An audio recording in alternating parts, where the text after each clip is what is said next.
very same time. Yes. Alrighty. Let's go this way. Uh, there we go. I think I got it. There we go. Alright. I think everyone's here. Oh, wait a minute. I got to put that in there. Alright. Testing. 1, 2. Testing. 1, 2. Let me know how I'm doing. TikTok, YouTube. Let me know how I'm doing on both ends. Let me see how I'm doing. Am I coming in clear? Can we hear me? Can we see me? Angle's good. Y'all getting my good side? I can say I have all good sides, but am I coming in clear? Am I coming in good? We're good? We're straight? Tough Grid is first on YouTube. Shout out to you. What's going on, Harry? How you doing, man? Loud and clear? Good. Philip is first on YouTube. What's going on, man? Everyone here is here since I'm the most important. That's hilarious. I'm here so everyone's here since I'm the most important. Let's get it, indeed. TikTok is clean. Perfect. We can hear and see me. Perfect. All right. What's going on, Cashier? How you doing? Oh, is it Cheshire? I keep forgetting how to pronounce it and stuff. When I lean back like this, I'm a little bit off of YouTube, so I'm gonna have to adjust this a little bit so you guys can still see me when I'm back here. Okay, good. According to you guys, which one, if you can switch between the apps, if you even bother to do that, which one is crispier, which one is clearer, YouTube or TikTok? I'd like to know from your perspective. What's going on, Tomza? How you doing? Hold on. So I'm clear on YouTube. Okay, there we go. Flavian's here, Sammy's here. Okay. All the regular suspects. You guys know what we're here to do. You guys know what we're here for. You guys know what we come here to do whenever we are here. I really enjoyed that last live that we had on the TikTok. I was just checking it out actually. This is it right here. I enjoyed this one. Oh, you guys on YouTube can't see it. Never mind. I guess I'll just leave it there. But I enjoyed that one, and I'm like, you know what? We should do this more often in the house. TikTok looks better to you guys? Fair enough. All right. Okay. I'll keep that in mind. How are we, though? What's up with the hair? Your mama. TikTok's crispier? Fair enough. Okay. TikTok is the winner for today. We were going off on live a couple of nights ago. Shit was fire, but I fell asleep. It is what it is. Some opportunities come but once, doesn't it? Can you hear me on both? That's good. The shit you said about players being loved more by people at funerals is facts. Yes. I remember we were talking about the Ghost of Girlfriend's Past and how that movie is used as monogamy propaganda, just like every other rom-com. People will try to convince you that living the player life or being the guy that is loved by a lot of women ends you up being alone on your deathbed and having no one show up to your funeral. But that's not how it works in real life. In real life, when you're good with women, you leave impact on a lot of them. That's how it actually works. In real life, when you're good with women, you end up having very meaningful relationships. Some of them also don't even have to last too long. And that's another thing people don't seem to understand about how relationships between men and women work. The length of a relationship is in no way an indicator of its success. Just because a relationship lasts fucking 4 decades doesn't mean it was a successful one. In fact, I would say the majority of relationships that last that long are essentially unsuccessful relationships because both parties are miserable. Both parties are, just not happy, they're not fulfilled, they have all this built up resentment for each other, all that good stuff. You do realize one of the greatest love stories ever told is the Titanic, and that entire love story literally took place within, a 24-hour span? 48 hours, I believe. I can't remember. I haven't watched the movie in well over a decade. But I'm pretty sure that entire boat trip leading up to, their eventual tragic death, well, the death of Jack anyway, the guy in the love story, it all happened within like a couple days or so. And yet, when she survived the Titanic sinking and she went on to live her happy life, family, husband, 2 kids, whatever, all she could do was still think about her one true love, Jack. That's how it actually works in real life. It's the men that leave the most impact that get remembered the most. If you ever saw, I've had guys come and ask me about this, like, what does it mean if your girlfriend is crying that her ex died? That's so funny. I've been on both sides, by the way. I've been the guy that watched his girl cry about his ex. I've also now I think I'm now the guy that watches the girlfriend is like, oh, pretty much indifferent about his death. It's like, oh, he died. That's unfortunate. I'll call his mom, make sure she's okay, and then she's back to loving me and shit. You know. So I understand in real life, in real terms, what that looks like. And trust me, it's the guy that leaves the most impact that is the most important. And usually, it's the guy with the most experience with women because that takes practice. Right? That takes practice. I'm sorry. Well, not a lot of guys are gonna want to hear that, but if you don't know how to navigate women, you don't know how to leave impact on them. It is what it is. Wow, that's so cool. TikTok and YouTube have the exact same number of people on it. That's pretty cool. Never seen that before. Usually TikTok is a little higher. But shout out to everybody. I love you guys for being here. Like on YouTube, on TikTok. Like the live. We're about to drop a lot of fucking game today. It's about to get real serious because I missed yesterday. I had to, go into my quiet place. Well, yesterday was a very important, very spiritual day for me yesterday. And I came out with a lot of very important signal and revelation, some of which I will be revealing to you later on in this live. I will have to. But yes, let's get on with it. This one is going to be exciting. All right, I'm going to switch between TikTok, one from TikTok, one from YouTube. We're good? Okay, let's go. Let's see. The shit you said about, oh, you read that one. Your mama, indeed. Don't get distracted. If I travel all the way from Australia to the USA, can I train with you? Of course you can. Yes, you can. Time doesn't necessarily equal impact or quality. Exactly. Let's see. How do you represent high value or build attraction in the front end? I left a huge imprint on my last girl, but neglected the fact that she also massively imprinted me. Yes. All right, let's answer the first question. The short and long of the first question is you pretty much learn everything I've been talking about. I have an entire series I'm putting out on YouTube right now. Bear with me, it's a little more complex than I'd like to admit, but it literally goes over how to establish yourself as higher psychological positioning over a girl, so that from the jump when you meet her, she begins to answer to you. She begins to fall into your frame and qualify herself to you. This is where stuff like teasing comes in. This is where stuff like qualifying comes in. This is where stuff like push-pulls, negs, all these things matter in the way of trying to get the girl to see you as higher status, higher value. See, this is the long and short of it. Let me summarize it for you. A woman wants a man that she can chase, especially the most desirable ones. They are starving for the experience of chasing a man. Why? Because chasing a man is the ultimate indicator to her that she's dealing with someone of high value. That is how you indicate to women that you are high value, is by placing yourself in the position to be chased by them. What does a man that is chased by women usually do? What are these subtle signals he gives off? One of the most important ones you can give off, one of the simplest ones you can give off, is the willingness to offend her, the willingness to disagree with her, the willingness to say things that you're quote unquote not supposed to say to her. Why does that indicate high desirability on your part? Why does that make you someone chase-worthy?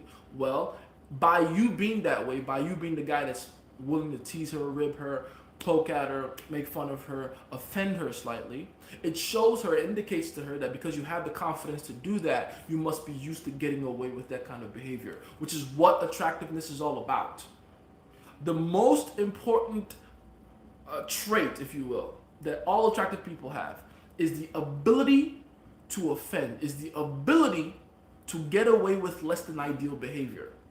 So showing her that you have the ability to do that, again, in a playful way, obviously, that in itself is what you need to start learning how to demonstrate. That is what makes you, at least on a signal level, high value. Without having to buy a cool car or wear a fancy watch or, be the most handsome, tallest guy she's ever met. Just your behavior, showing her you're used to being around beautiful women to the point where you're used to even slightly peeving them off.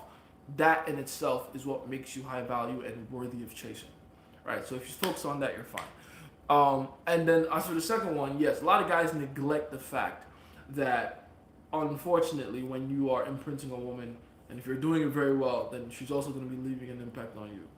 Yes, a lot of men don't understand that it's a back and forth thing. It's a, it's a action and reaction type of thing. So keep that in mind. Let's see. I moved to a small city and there's no one to talk to. I'm going crazy, but I love it. Talking to God is fun. Oh hell yeah. One, two. There is a lot of people to talk to. If it's a small city, it's still a city.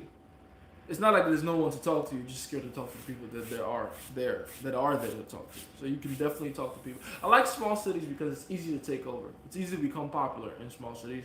It's really not difficult. You visit a few well-known establishments, and you visit a few hot spots in the city, and boom, you're known. And not everyone has you in their mind, and you have at least some kind of a small niche celebrity reputation. So it's not as hard to navigate small cities.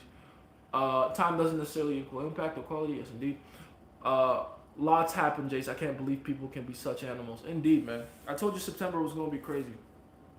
Anyone that was paying attention to the math of it all, how this universe works, and all those that are quote unquote spiritually in tune, you knew September was going to be crazy. And guess what?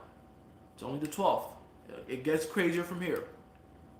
Right? I don't want to make myself sound like some amazing prophet, but you gotta admit, it's only so many times I can be right before I can start gloating and be like, listen, you should probably start listening to me.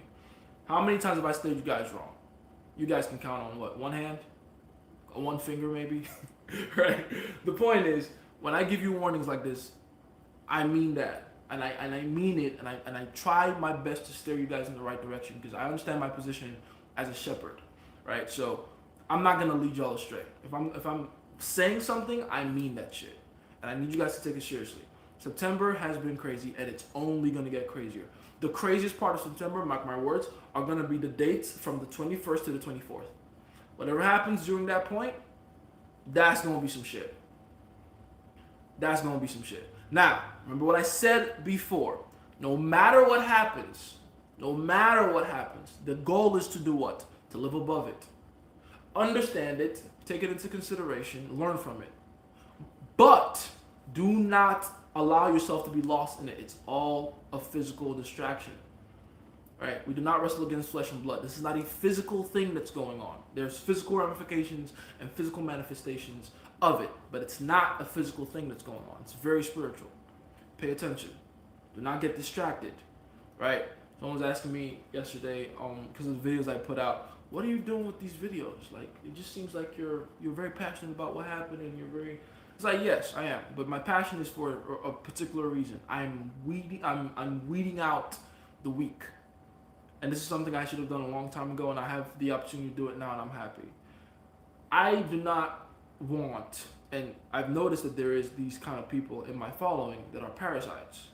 We need to get rid of the fucking parasites. This is a perfect example and a perfect opportunity to do so. I preach the virtues of strength. I preach the virtues of being able to withstand backlash and resistance.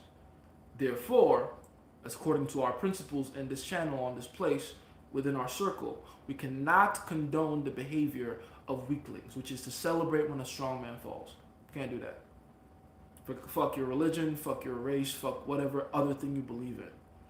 You have to learn how to abide by and obey and conform to higher guiding principles. Otherwise, you're living the life of an NPC. This is much bigger than a guy just got shot in the neck. Way bigger than that. It is exposing who you really are on the inside. Right? And this is a perfect opportunity to help people either get on the right path or get the fuck out of my way. It needs to be done like that. I'm not a big fan of division at all times, but sometimes it can be done strategically, like now. You feel me? Let's see. I haven't come to YouTube in a while. How do you represent? I already read that one. You speak truth. Truth always arises. Exactly. On a long enough time horizon, you'll all find out I'm never really wrong about much. It sounds braggadocious to say. I understand it. I understand what it sounds like, but once you pay attention to what really matters, it's hard to be wrong. It really is. Once your eyes are focused on what really fucking matters, it's hard to be wrong. Is it okay to talk to your girl about the other girl you're dating? I would say stay away from that, in my opinion. You want to keep each relationship isolated and special. You kind of ruin how special it is if you're fucking pillow talking between all of them. You're the man in the relationship. Don't allow yourself to be tempted into being feminine. Watching a girl cry over a man that isn't you is a different pain. I understand the pain, man. I do. Personal experience with that pain. But that's the thing, though. It takes an intelligent enough man or a aware and learned enough man to even know that there's pain associated with that. A lot of men don't even see anything wrong with that. Believe it or not. I would say 80% of men walking the planet think that's normal. How sad. But it's true. Most men don't even know that there's something wrong there. That should not be the case. If your girl still has leftover emotion for a man in her past, you know. Because she tried to act mad, but I kissed her, then she let it go. What are we talking about? Alright, never mind. I already answered that one. Does leaving a physical impact count as leaving impact? Physical impact is, one of the many ways you can do it, and it does count, but it's not the only way. And honestly, the best way is psychological. Whatever impact you want to leave on women, make sure it's one that goes beyond just the physical. The psychological, the emotional, the spiritual, they do the most by far. It makes sense to me that more people that hate you, the more people that love you. Exactly. The same with how deeply they hate and they love. Do you believe this is true? This is to be. Do you believe this to be true? Jesus is a great example of this. Any person that's ever risen to any kind of power, that has ever, found a voice and was beloved by a lot of people, is also hated. That's kind of how it works. It's not even a matter of. It's not just Jesus. It's every single person. Whenever you create love in this world, you also create hate. That's the law of polarity. Every good deed goes, doesn't go unpunished. That's the cliche, right? That's how they say it. And to an extent, that's true because whenever you create light, there is darkness. When you turn a light in the dark room, the darkness doesn't disappear. It just goes somewhere else. That's what shadows are. Does that make sense? So, yeah, we live in a world of polarity. That is the basic coding, the basic design of this particular world. It's duality at all things, at all times. It's yin and yang. So, even within the same people, when you get people to love you, let's say in the context of a relationship, the more your girl loves you, the higher her capacity to hate you as well. Because it's the same thing. It's not necessarily opposites. They're diametrically opposed, but they're not necessarily different things. They're the same thing, just expressed in two different ways. So, yeah, whenever you create love for something, you also have the capacity to be frustrated by it, to be hateful and resentful towards it. And so, yeah, that's how it works for everybody. For Jesus Christ, for Martin Luther King, for Malcolm X, for MLK, for me. Right? That's how it works. Even Andrew Tate. Andrew Tate is another great example of this. I'm not an emotional guy, but Charlie Kirk's assassination messed me up. And that means you have compassion. That's a good thing.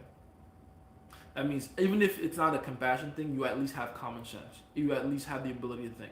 Because I've always said, it's not that you should feel something. I mean, it's better if you do. It means, again, you're not all the way protector. You have some provider in you, which is good. You should celebrate that part of you that's truly human and can see the humanity in other people. You're disconnected from others if you cannot see a piece of yourself in them. You're going into a dark place you should never be in. If you can genuinely see people as other and separate from you, and you cannot see how both of you share the same lived human experience to some degree, then you are truly scum of the earth. And I'm not saying that because, I want you to feel bad about yourself. I'm saying that for your own good. If that is where you're devolving into, you're no better than a beast. What makes animals animals, untamed wild animals, is precisely because of that. Why do you think as human beings we have ascended, we have risen above every other species on this planet? Because of our ability to cooperate with each other. How are we able to do that? Because we can see how to mutually benefit each other. We can collaborate with each other because we can see each other in each other.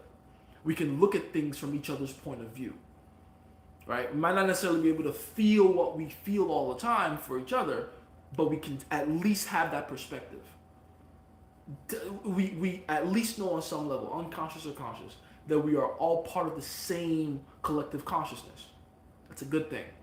That's wonderful. That's great, right? I know you have mentioned it before, but what's the full process to turn hate into love again? Oh, there's playfulness and stuff. The entire point, especially when it comes to dealing with a girl, when it comes to turning hate into love, is to give her a chance to work for the love while the hate is happening. Does that make sense? So you want to use playfulness, you want to use charm, but then you also want to make sure that she gives you, you give her, sorry, some kind of hump to pass through. That's really the point of it. But back to what I was saying. Yeah, even if you don't have compassion for what happened to him, just being able to see and objectively look at it and go, that's messed up, that in itself is proof that you're still connected to the all. And that's important.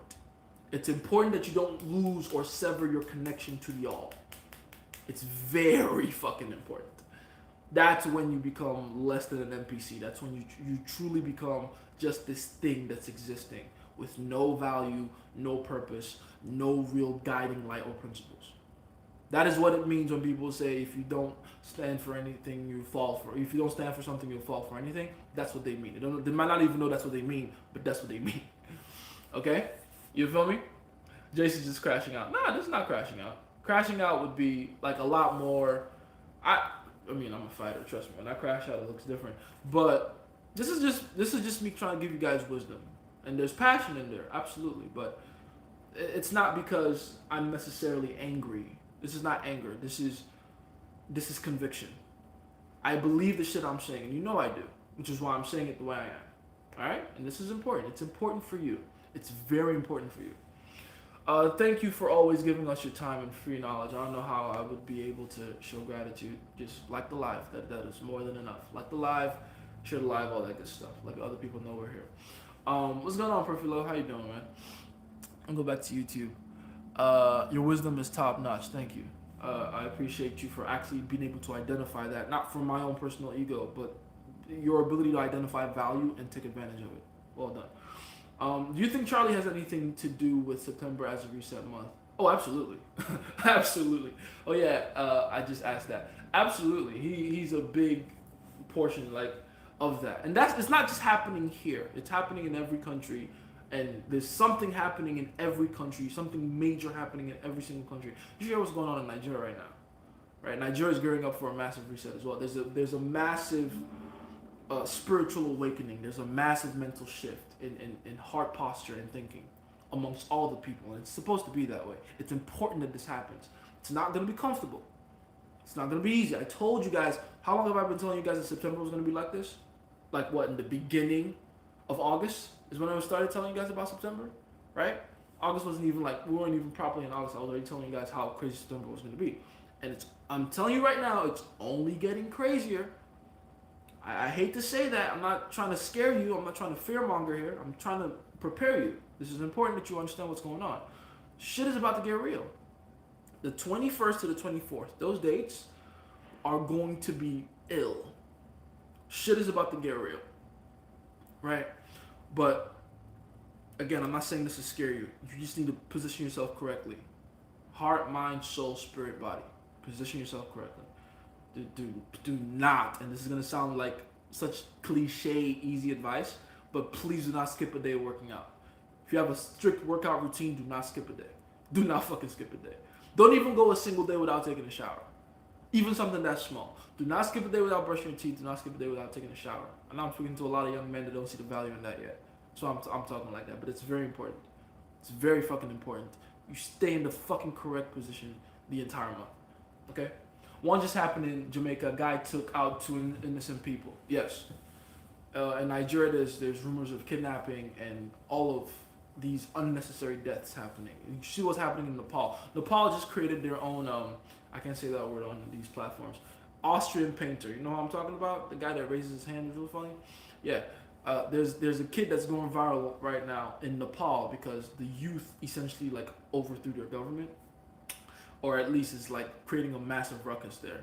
And for good reason, Nepal's government has been mismanaging their resources for the longest time.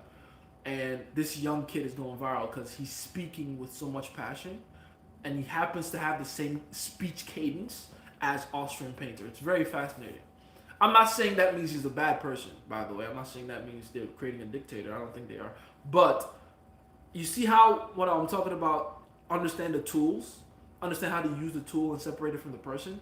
That kid has studied the speech patterns of Austrian painter, and now look how effective he is at galvanizing the youth. That's what I'm talking about. Learn from your enemies. Learn from people you don't like. Learn from them. Take their skills. Use them for your own good. Hmm? All right. Two more showers to 2026. Fucking Mexicans. That's hilarious. Let's see. Oh, I gotta scroll down here. Oh, when did you add focus to self belief? I did that. I think after the first 2 weeks or a week of it being out. I'm always gonna keep adding stuff to all my courses and stuff. So always be checking in on my courses. I might not make the announcement like I made this change because I'm always making changes. But yeah, that happened a while ago. Focus has been there for a minute. Let's see. Notice you're always anticipating. Indeed, and it's not that I'm always anticipating. So I'm always prepared. Preparation is key, right? Preparation is key. It's big things happening, and you gotta be prepared for it. I think the right question to ask here is how to be protected as we. God damn it, Perfilo, go away, Perfilo. You knocked my boy Dimitri's message away. But Dimitri, put that back up there for me. Thank you. There we go. I think the right question to ask is how to be protected as we go through these seasons. The only protection you have, is your awareness. Is that you see the shit coming and you are actually fortified for it. You're spiritually aligned. You're mentally and physically prepared. You want to treat yourself like you're a soldier preparing for war. So how do soldiers prepare for war? Mentally, they have to be ready for what's coming. Mentally, they have to be ready for what's coming. Physically, they have to be ready for what's coming. I'm a soldier, I'm mentally prepared, but your body can't do what you needed to do, you're not prepared. Right? You're not prepared. Spiritually, what does spiritual preparedness look like? What does spiritual alignment look like? It means your awareness is open enough. It means you're beginning to catch signal. It means you're sitting long enough in the silence to hear your innermost self speak back to you. Right? This is where things like meditation come in handy. This is where things like, vivid imagination, dreams, interpretation, all those things come in play. Because that's your unconscious of your unconscious trying to bring things to your conscious. That is the entire exercise of spirituality, right? So these are the ways to, keep yourself afloat. I'm double downing on my workout. I'm still forgetting dreams. Need to work on that. That's a skill that you'll have to learn over time. It's not an easy skill to learn, learning how to remember your dreams. But that will happen with time. Don't worry. Practice. And don't get it twisted. Dreams are just one of the many ways your unconscious tries to give you ideas, or if you want to call it, like, it's one of the many ways you receive outside signal to be interpreted by you. But there's many different ways you can receive signal. Look out for many different ways, like crazy synchronicities, repeating numbers. Your environment is constantly being encoded with special messages for you specifically. The problem is we're so distracted, especially in this world full of brain rot and endless entertainment, that all we're focusing on is the brain rot and entertainment. We're not sitting down long enough to be in the silence to notice the signals that we're supposed to be receiving. If you can just quiet yourself for a little bit to catch these signals, you begin to see some things that you're not supposed to see, right? Honestly, I don't think I skipped a workout in like 4 to 5 months, bro.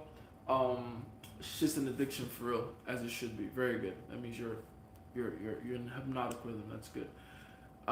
Is displaying desire for your girl a good thing? Of course.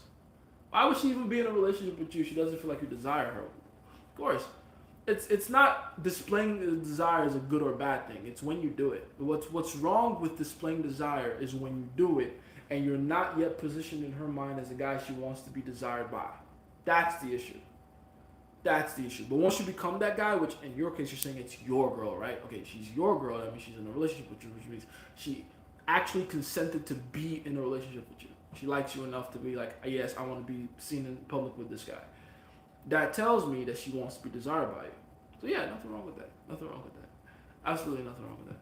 Do you think some people made money off Charlie Kirk's death? If they did, how? Yes.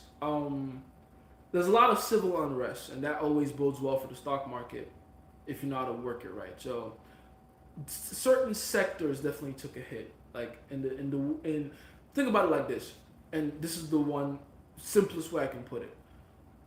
If the major, not the major, but one of the major guiding principles of America gets tested, something like freedom of speech, which is exactly what happened with Charlie Kirk, right? Your right to be able to say what you want is supposed to be protected under the law, under the Constitution in this country, in America. Now that's severely being threatened. Now Charlie Kirk's death signifies that your ability to speak your mind is not protected, or at the very least, the illusion, the veil has been taken off people's eyes, and now we know it's not as protected as we think it is. So, what does that mean on a civil unrest level? That means the concept of America is now being challenged. This social construct, this idea that people can get together and have all these different ideals and still be civil enough. Oh, I don't know when this got all the way down here. My bad, YouTube. And be civil enough to agree to disagree. Now that that's being challenged, it's like, okay, then is America real then? Is the concept of America even real? And yes, because of that, what's the first thing that loses value when people start losing faith in America? The US dollar. What happens when people lose faith in the US dollar? They take their money that's in the US dollar and they put it other places, like crypto, like gold, like silver, like treasury bonds. So yeah, that's how it works. And yes, a lot of people. The only people that did make money off of it are the people that were already positioned to make money off of it. If you don't have any crypto, if you didn't have any crypto, if you didn't have any gold, silver, or anything like that, or some other foreign currency, if you're a forex trader, then yeah, you've pretty much missed out on that opportunity. Well, not necessarily. You can still push in there right now, honestly, but yeah, it's slowly happening for sure, and that's just one of the major examples of people that won, if you want to think of it like that. The 21st to the 24th, the 21st to the 24th. Do you believe in the mythical creatures that are depicted in the Bible and other books, e.g., Leviathan? Oh, they exist. It's not like. What do you think people refer to as dinosaurs? Dinosaurs is just the incorrect way of interpreting those carcasses, those fossils. But all those mythical creatures existed. That's why they were written about. And every tradition, every religion, every book from those ages ago all refer to those same creatures. All of them. So clearly it was either the same myth was traveling across continents through cultures that didn't even mingle or interact with each other, or they were all coming across the same shit, which is more likely because again, phones didn't exist then. Intercontinental travel was not the easiest thing ever. So yeah, they definitely existed. Just thinking about it pragmatically, you know. Let's see. Oh, I gotta go back up. NLP, Curante, what's that mean? As a POA, do you believe in persuading women? No, I believe in seducing women. You don't have to persuade women. Women don't need to be persuaded of shit. They'll do that themselves. I do believe in positioning yourself to be the kind of person that they want to persuade themselves for. That's kind of the point of game, is you want to position yourself in her mind as the guy that she needs to persuade herself is the guy. Does that make sense? It's not work you'll do. If a woman likes you, she'll lie to herself for you. Don't worry about it. You don't have to lie to her. So it's unnecessary. Thoughts on the UFOs we're seeing and us attempting to bomb it, which was unsuccessful. Oh yeah, we can't do that. They operate under different laws of physics than we do, obviously. These aliens don't come from space, guys. They don't come from the sky. They've always been here, and they're honestly in the water. For being honest, if you want to get into that, they don't come from up there. They come from down here, and yeah, they might have access to technology that we just don't know exists yet. We don't know how to bend the laws of physics like they do, but they're real. They exist. But again, it's all a distraction. Don't get it twisted. That's not the thing to focus on right now. Not even a little bit. Okay. And do you have any disagreements with the game guys. The game guys. I am the game guy. I'm one of the game guys. Obviously, game is important. Game that is game. Good game is pickup artistry. Don't get it twisted. There's no separation between the two if you know like what you're doing and how it works. Uh, uh, fail to prepare to fail. My teacher used to say that back in high school. You know what I mean? You should get a Bible out on live and teach some of your favorite parts. Hell yeah. I got a wide enough one in my head, but absolutely, I should definitely grab my Bible into my room. But yeah, we'll do that for sure. Which books do you read for the laws of the universe and human nature? I read a lot of books though. It's not just one book or two books. In fact, a lot of the universal laws I've come in contact with. Honestly, I came in contact with by pattern recognition, by really observing multiple experiences and then getting those experiences confirmed in certain literature, in certain books, right? Like the law of polarity, I ended up finding out was called the law of polarity, but for the longest time, I always just called it something else, right? I called it like, what was I calling it back then? Law of black and white or something like that. Something like it was. I forget the goofy name I gave it, but a lot of the time it's like you can notice these things if you're paying enough attention, and then you just get a piece of literature to confirm it to you. Where do you confirm it? What kind of literature do you read? You should start reading books by mystics. Mystics are a great piece of information about all the laws of the universe. Reads on people like Earl Nightingale, on Oscar Wilde, on Napoleon Hill, and there's someone that I'm supposed to be saying that I don't know why I can't remember his name right now. Shit. Why can't I remember his name? Fuck. I see his face so clearly. I've read so many of this guy's books. I don't know why I can't remember his name right now. What's wrong with me? Feeling is the Secret. Who's the author of Feeling is the Secret? Someone tell me right now. Who's the author of Feeling is the Secret? I don't know why I can't remember his name. I'm drawing a blank right now. But yeah, also please read up on people like Friedrich Nietzsche and Carl Jung. Very important reads. Very, very important. I think Nietzsche kind of missed the point in the end there towards a few conclusions he made. But for the most part, read up on what they discovered about human behavior and the human condition. You feel me? Neville Goddard. Thank you. Why did I not remember that name? Neville Goddard. I've been thinking on my nightly runs that this world is not owned by this evil. Weak prevails because good men allow it to. Exactly. And thank you for saying that, because a lot of people, especially those that believe in like Gnosticism, they believe that the world is fundamentally evil. That the world is created by chaos and is ruled by darkness, and as a result, every attempt we make to try to create good is somehow a lot harder than creating evil. And I fundamentally disagree with that because it goes directly against the law of polarity. Directly, like this world cannot be all evil if good and evil are diametrically opposed and seem to have equal power, right? Depending on which one you decide to, give more credence to, and that's the point. Depending on which one you give more focus and attention and power to, that's the one that's going to have more leverage over you. That's the point. Let's see. And yes, that second statement, I think Winston Churchill is the one that said, evil prevails because good men do nothing. Very true.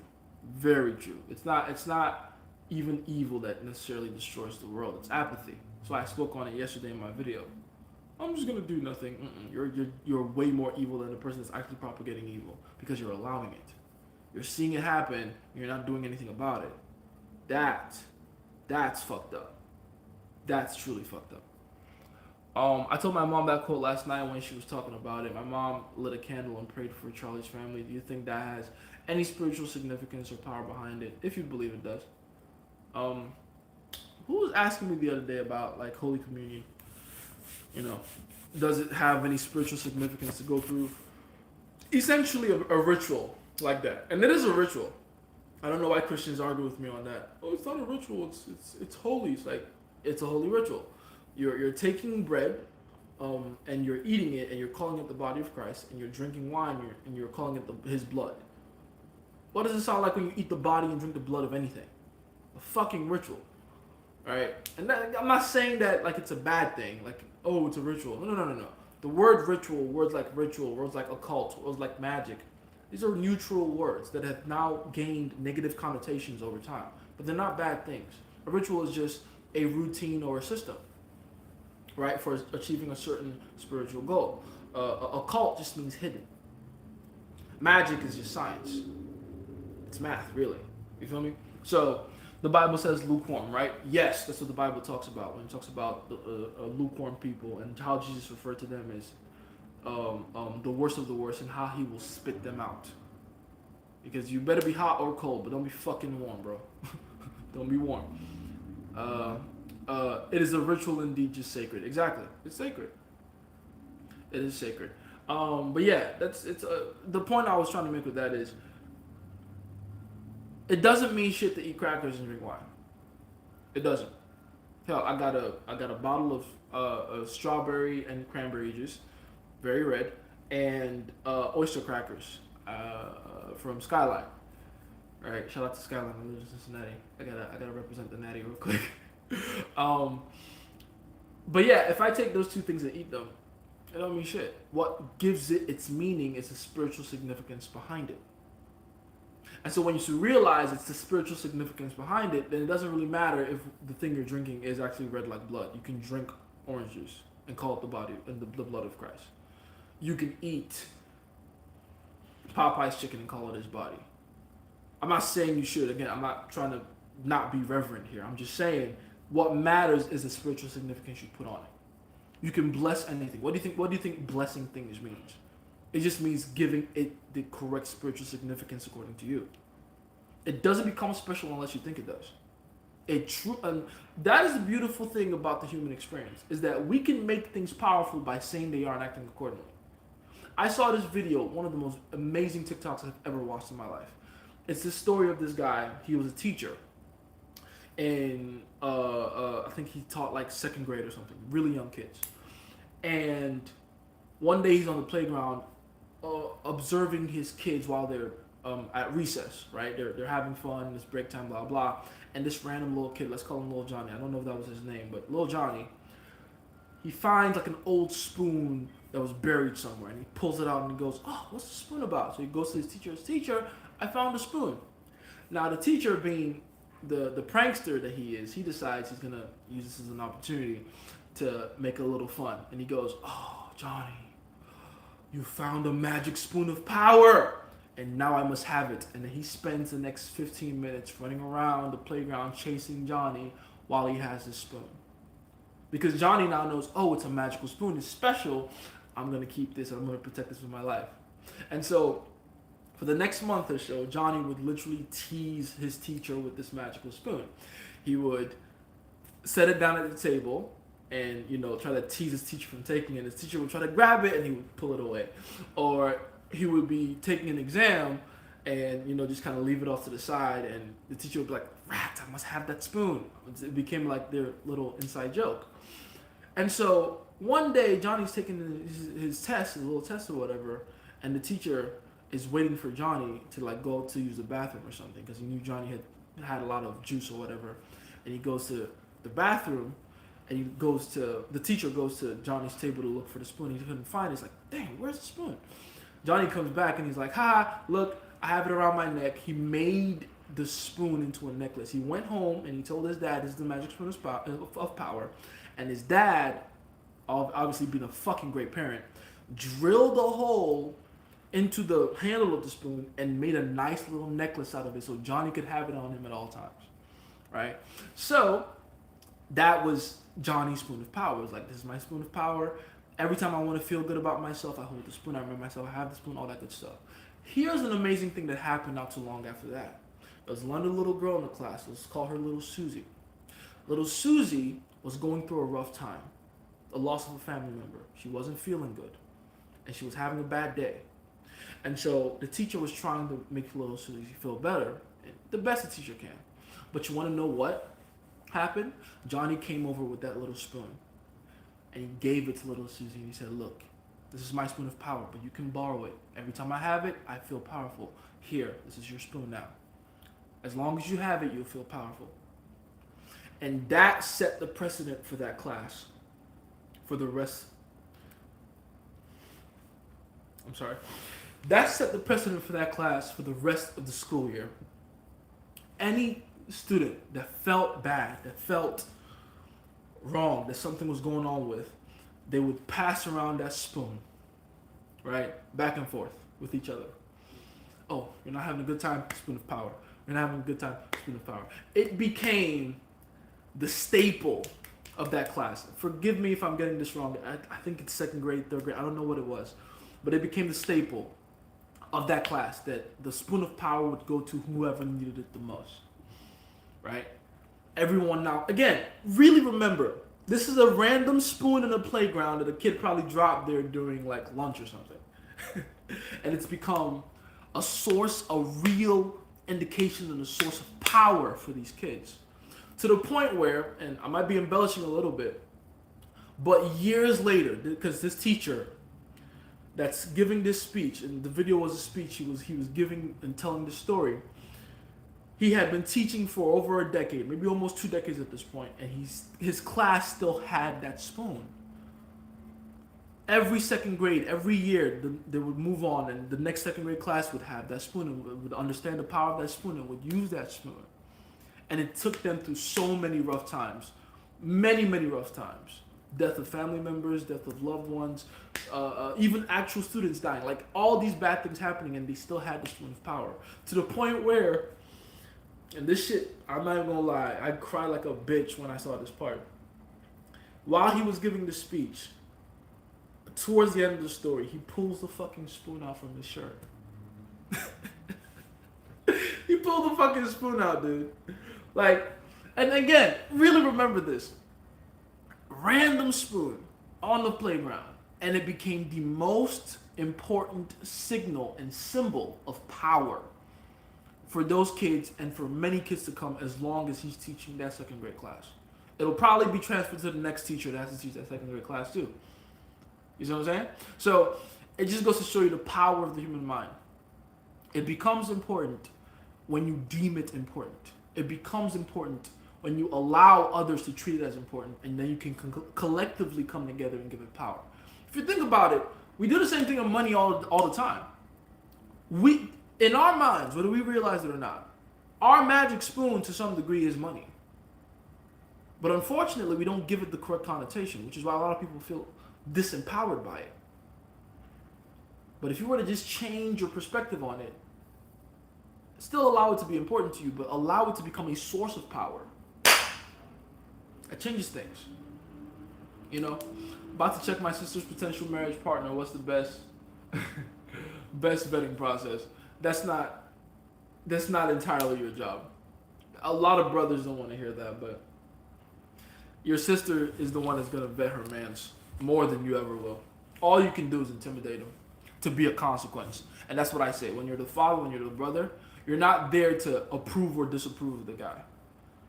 People think that's the point. It's like no matter how much you try to approve or disapprove, you can't change her attraction for him. Like attraction is not a choice, not even on her part, right? So the idea isn't to approve or disapprove. The idea is to remain a massive consequence if that guy fucks up. It's to be the reason he doesn't. Does that make sense? That's how it should be. Let's see. So yeah, your mom lighting that candle and praying. As long as she believes it means something, then it does. What is psychological impact? Just making her feel every emotion or what? Yeah, pretty much. And every emotion to high levels of degrees. That's what it means. How do you hope to be magnetic without being polarizing? Simple. You can't. Exactly. You get it. You cannot be magnetic without being polarizing. It is impossible. It is, and it's a lot easier to be polarizing than you realize.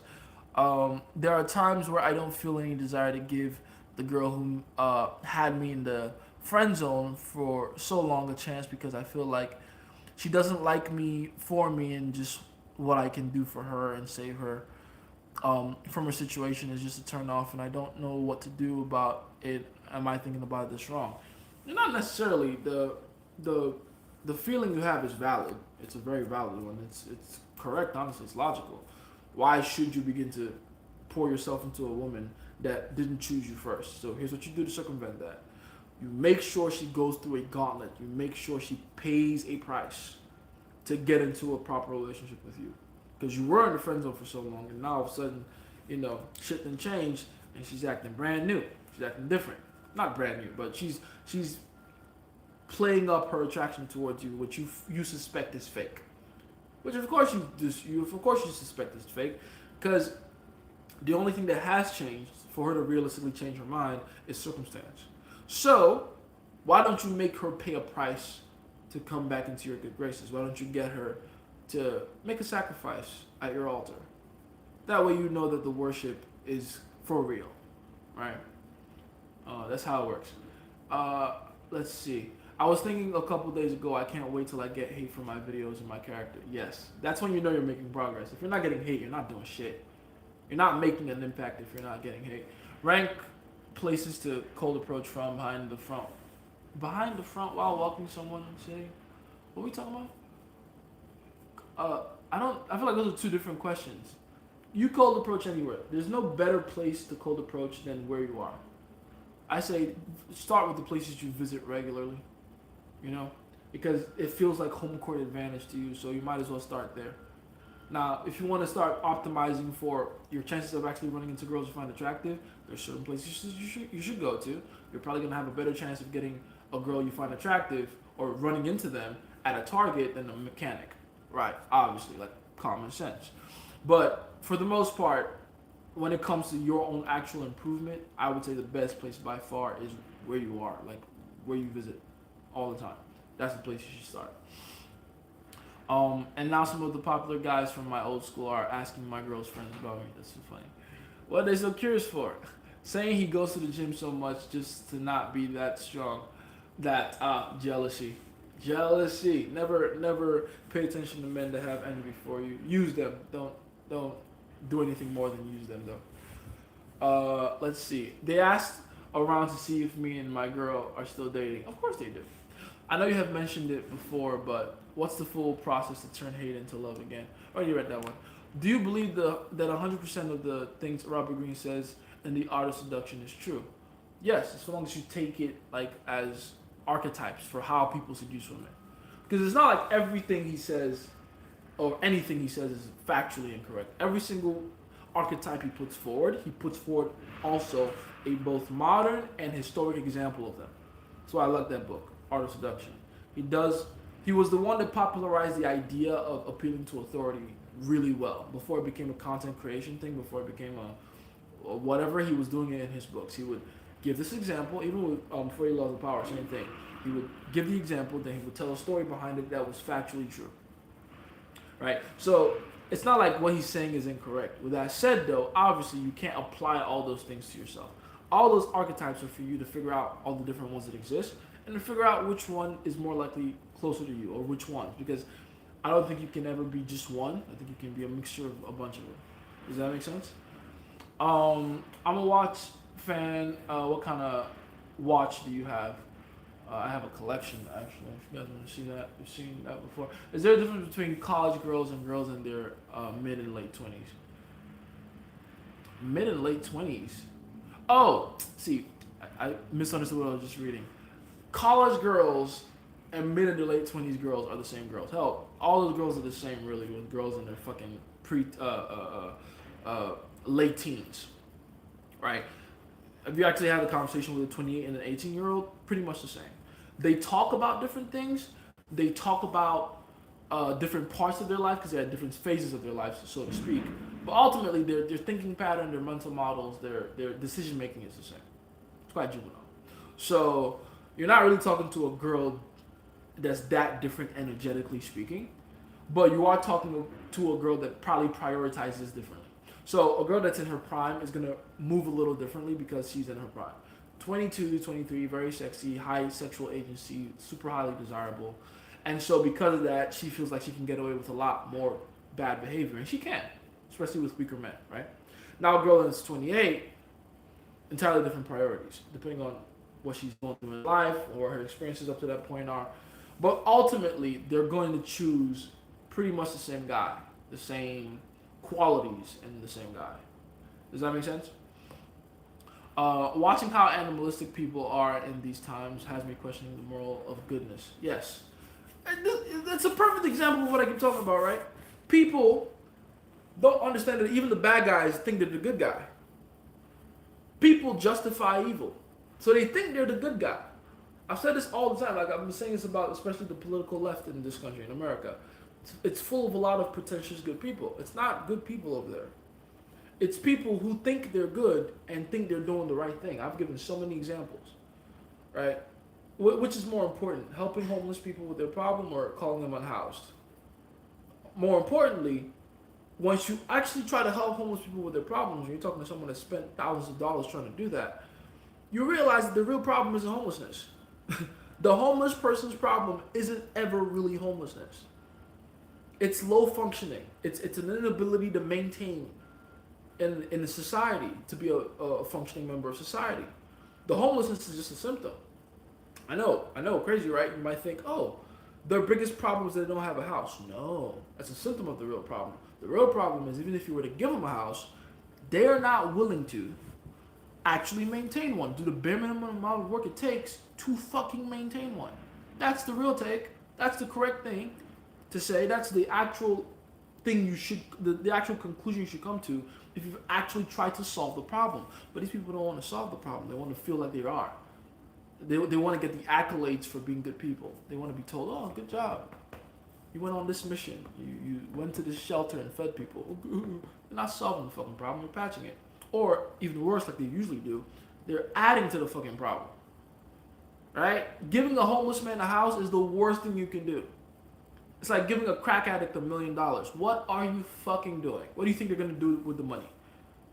Destroy themselves further. Okay? So yeah, it's always been my opinion. The bad guys think they're good too. That's the fucked up part. They're justifying their evil. Let's see. The fact that people laughed in the face of someone dying makes it even worse. Absolutely, man. It's fucked up. It's fucked up. Protected types. It's fun to walk around not caring about others and putting yourself first, but seeing all of this makes me realize how mindless being an animal can be. Absolutely, man. I'm telling you, that's what jolts you. I feel like this entire thing that just happened with Charlie Kirk has completely gotten a lot of guys out of protector mindset. Like the staunch protectors, like, oh, I'm just selfish. Once you see that happen, and you can see a piece of yourself in that, you can't keep being that person that thinks, oh, fuck everybody else all the time. Like, don't get it twisted. Prioritize yourself. You can't help anyone if you don't help yourself. Absolutely. But to be so unwilling to see things from other people's point of view, what are you here for then? Why are you here? The whole reason we can even exist to the capacity that we do is because of the cooperation of others. Don't ever forget that shit. Civilization is built on cooperation. If that goes away, civilization is done. You feel me? Just tell me what watch you have so I can move on. That's so funny. You're getting distracted. To obtain something of equal value, something of equal value, that's what you meant to say. To obtain something of equal value must be lost. Full Metal Alchemist Brotherhood. The Full Metal Alchemist, the OG. Honestly, unpopular take. I think I still prefer Full Metal Alchemist, the OG one, the first one.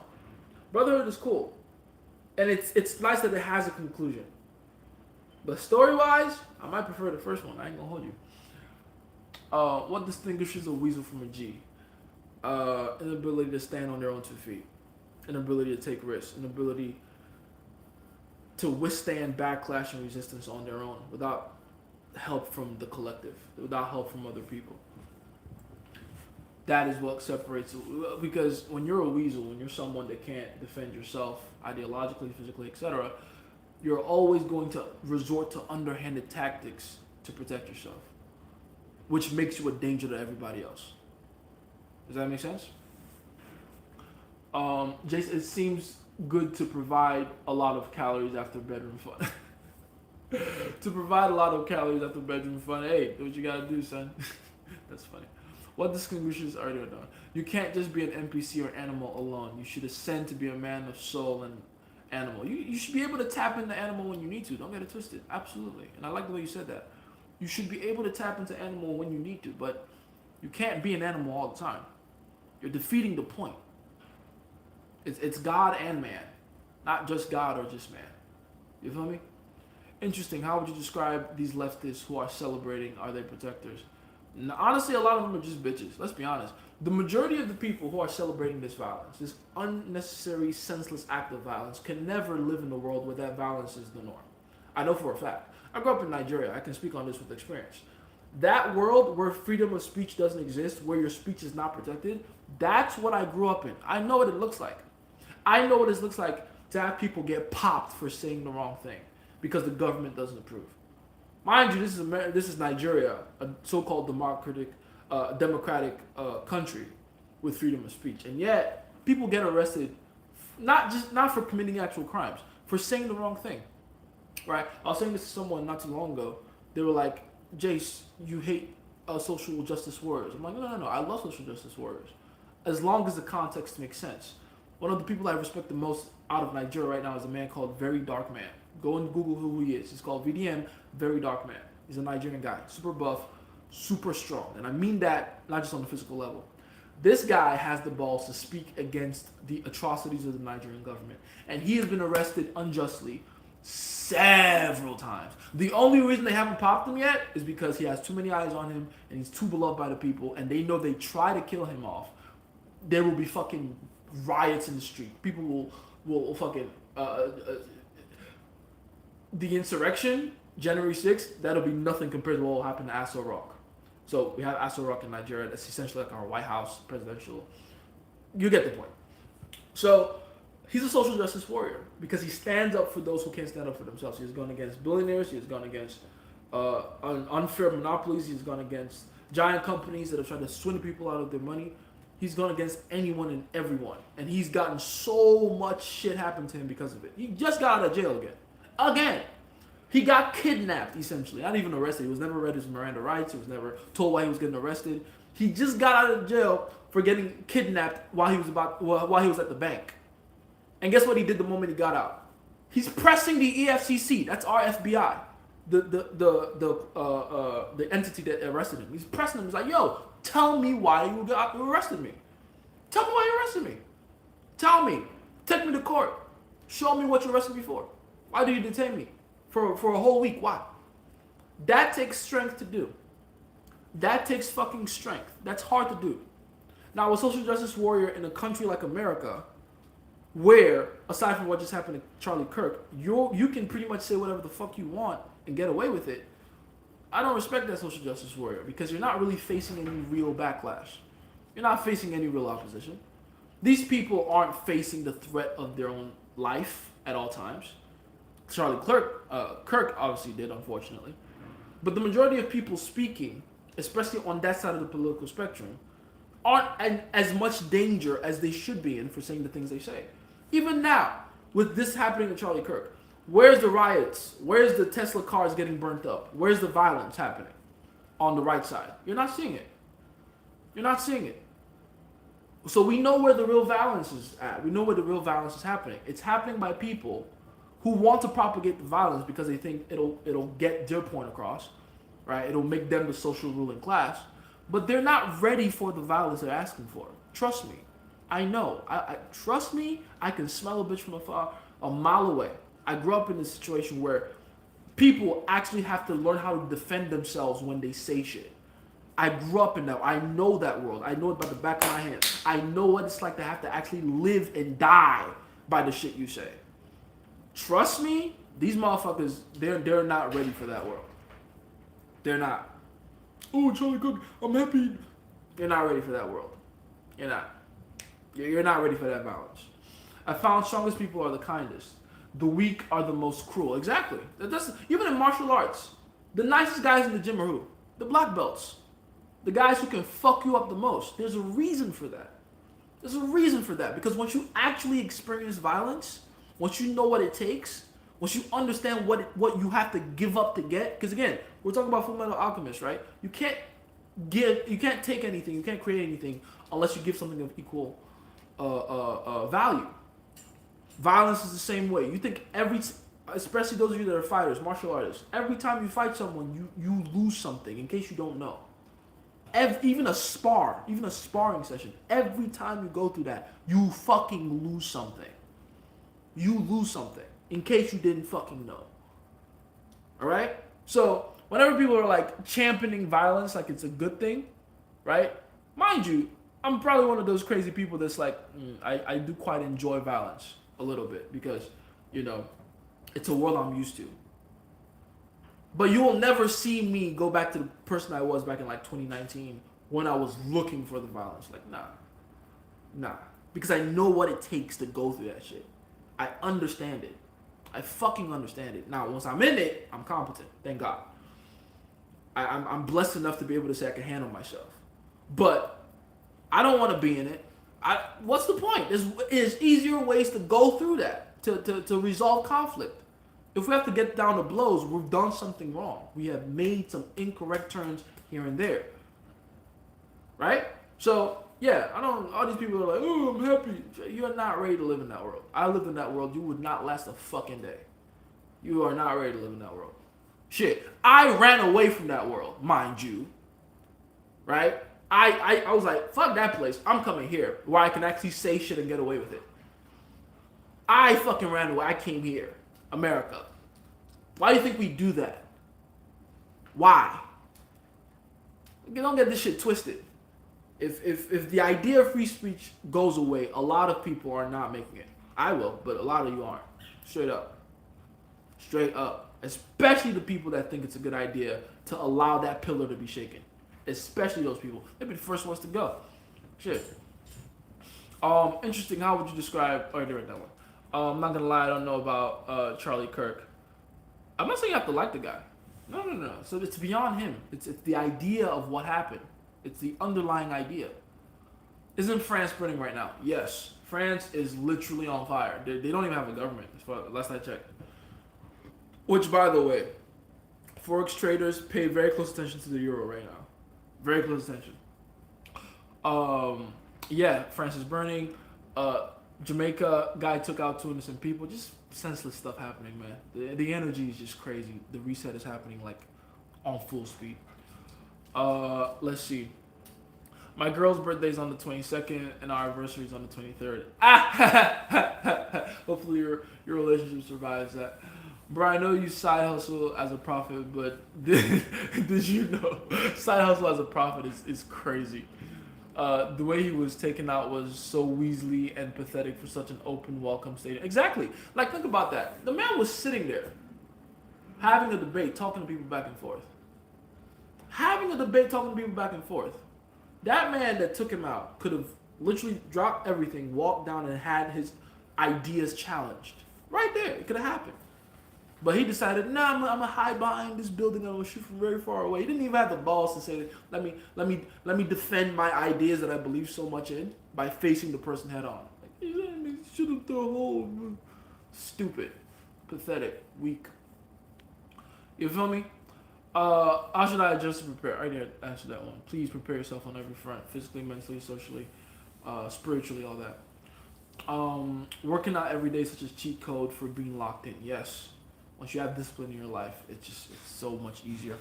Let me go back to YouTube. I've not given you guys any love for a while. I believe in nothing Charlie Kirk stood for, but killing him like this is leading to nothing but a dark path. I've lived in it in Haiti. Thank you. Those of us that have grown up in the third world, we know what we're talking about. And I like the fact that you're that sensible. You don't have to like Charlie Kirk. You don't like Charlie Kirk. Fair enough. But to still be able to recognize that on a human level, that shit is fucked up, I commend you. Well done. That's all I'm asking for. Just be able to see it. I'm not even saying feel anything. Just be able to fucking identify, like, acknowledge, yo, that's fucked up. We're not ready for this shit. Notice how the Haitian guy and the Nigerian guy, every immigrant is telling you, yo, this is fucked up. Because it's reminding us of home. And we left there for a fucking reason. Bro. It's like, bro, the moment I saw that video of his neck just snapped like that, I knew, by the way, instantly he was gone. After that, I knew, like, he's not surviving that. Because I've seen an injury like that. I'm sure my brother from Haiti has as well. I've seen the senseless gun violence. I've seen motherfuckers get taken out with war guns on domestic soil. Our police walk around with AK-47s. That's a war gun. It doesn't even make sense that they would walk around with that. It's not as accurate as a hand pistol when it comes to targeting one person at a time. AK-47s spread. They spread bullets. It goes in a spiral. That's what they use to suppress people back at home. The police, the regular police. That's what they use. That's how dangerous the shit is back at home. So when we see things like this happen in America, it's like, yo, we came to this safe oasis precisely so we don't keep running into shit like this. That's fucked up. That's fucked up. Hey! Don't play next to the door. Is the Matrix real? Do you think these assassinations were from 3-letter organizations? I think they might have had something to do with it. It might be someone radicalized, whatever it is. It doesn't. Who did it? Honestly, in my opinion, doesn't even really matter as much as the fact that it was done. Does that make sense? You can start pointing the finger at who might have done what, might have done. It doesn't even matter. It's what they're trying to do with it, the message they're trying to send, the discourse, and the terror they're trying to spread. Because that's what they're trying to do. They're trying to make people feel discouraged. They're trying to disempower people. Of course, it's having the opposite effect. So, haha, sucks for them. But yeah, the way he was taken out was so easily. Yes, indeed. What is being in the correct position and why is that important? Positioning is everything in life. Everything in life. Positioning is the difference between being blessed and being cursed. I'm not even kidding. And that's physically, that's mentally, that's spiritually, that's emotionally. You miss opportunities or you miss out on opportunities in life by being just a few separations of degrees away from the correct position. Think about every amazing thing that's happening to you in your life. They've technically all been synchronicities. Every single one. Right? If you weren't at that particular place at that particular time with that particular person and knew that particular set of skills, you probably wouldn't be able to tap into the opportunity that you had at that point. Right? I'm not even talking about the major opportunities, the big noticeable ones. Right? Like Seth MacFarlane missing his flight and not being on the plane that was going to be hijacked eventually to run into the World Trade Center's 9/11, right? I don't know if you guys heard that story. Seth MacFarlane, the creator of Family Guy and American Dad, he was supposed to be on one of those planes that got hijacked, right, during 9/11. Which, by the way, yes, there was 9/11. No one talked about that. It was all Charlie Kirk. Just to show you how significant this moment is in history. But I digress. I'm not talking about major synchronicities like that. I'm talking about the small things. The small, tiny synchronicities that completely change your trajectory going forward, right? That's all positioning. Positioning is a lot more important than people realize. The places you are physically, the country you're born in, the school you go to, all these things matter. Because it makes it either easier for you or harder for you to be in proximity to what you need to be in, proximity with, to be able to get things you want, to be able to accomplish certain goals, right? Like, don't get it twisted. Some of those football stars should have been soccer players. But they just happen to live in a place where football, American football, was the ruling sport. And boom, all their athleticism went in that direction. You feel me? So yeah, positioning is everything. Yeah, that's right. The world is definitely going through a shift. Gotta stay solid. Got to. And people felt proud. Psst, ridiculous, right? I saw that clip from the Nepal kid a couple months ago. Right. Like, did you see, like, did you know when I talk about the cadence? Interesting. You don't get that by accident. He trained. And he's using it for good. He's using it to galvanize the youth. He's using it to rile up the youth. I just hope he doesn't let the power get to him. Like the original Austrian painter. The highest you've ever been above a man is in his death. I would feel pathetic. Exactly. Like, imagine celebrating. Like, imagine how much of a thorn in their side he was for them to celebrate him. That's a life well lived, by the way, if your enemies celebrate when you die. That means you've done the right thing. You've done a lot. You've lived your life so well, so hard, that your enemies celebrate, you're doing something right. You're doing something right. You're a thorn on their side. That's good. What's going on, Flinto? Hold on. Let me go back this way. There we go. That goes for both sides. What behaviors exude sex appeal? Risk-taking ability, willingness to offend, pre-selection, all that good stuff. What makes you sexy to women is the things about you that are protectors. So risk-taking ability is going to be forefront of that. That is your ability to set a strong man to woman frame, your ability to set a narrative and be strict with it, your ability to be a leader and be charismatic. That's sex appeal. That's where sex appeal comes from. Is that similar to NSAR's situation? Yes. Yes. As someone who never dated because of family shaming it, how do I start in game at 21 since I'm behind and catch up? How do I speed up my learning process? And how do I overcome the initial approach anxiety due to lack of experience? Okay, here's the truth. Since you're so far behind, 21, you're just now starting. You have to understand that you have to make up for all the time you've lost. So usually I would say, oh yeah, you should ease your way into it, one approach a day, blah blah, get used to it. But the thing about that is you have to have a lot more of a sense of urgency than most other men. You're starting very late. So I would say you need to start forcing yourself to approach and talk to as many different girls as possible very quickly. Now, you don't have to go all the way. You don't have to like get the number of every single girl you meet. But a nice high and by just to get yourself in the rhythm of talking to women and not fucking crumbling within yourself and doing that multiple times a day, anywhere from 5 to 10 times a day with random different girls, that's ideal. That's good. Just get yourself in the fucking habit. Build that fucking muscle. Hey, what's going on? I like your shoes. Nice to meet you. Bye. Hey, what's going on? I like your hair. Nice to meet you. Bye. Just also that naturally kills the approach anxiety because you're not trying to get anything. The only place approach anxiety comes from is really that feeling of you have nothing to offer and you're trying to take something from someone else. If I give you a mandate and I said go and ask 20 different girls for $1, you would have heavy approach anxiety because you know that with asking for something there's a risk of rejection. But if I were to give you $100 and I said, hey, go and find 20 different girls and give them $5 each, all of a sudden you have no approach anxiety. And even the fear of rejection goes away because even if they reject the $5, it's like, hey, it's $5, it's free $5. Who cares if she rejects it? Her loss. So the approach anxiety comes from that feeling of I need something. If you take away that need, you take away the anxiety.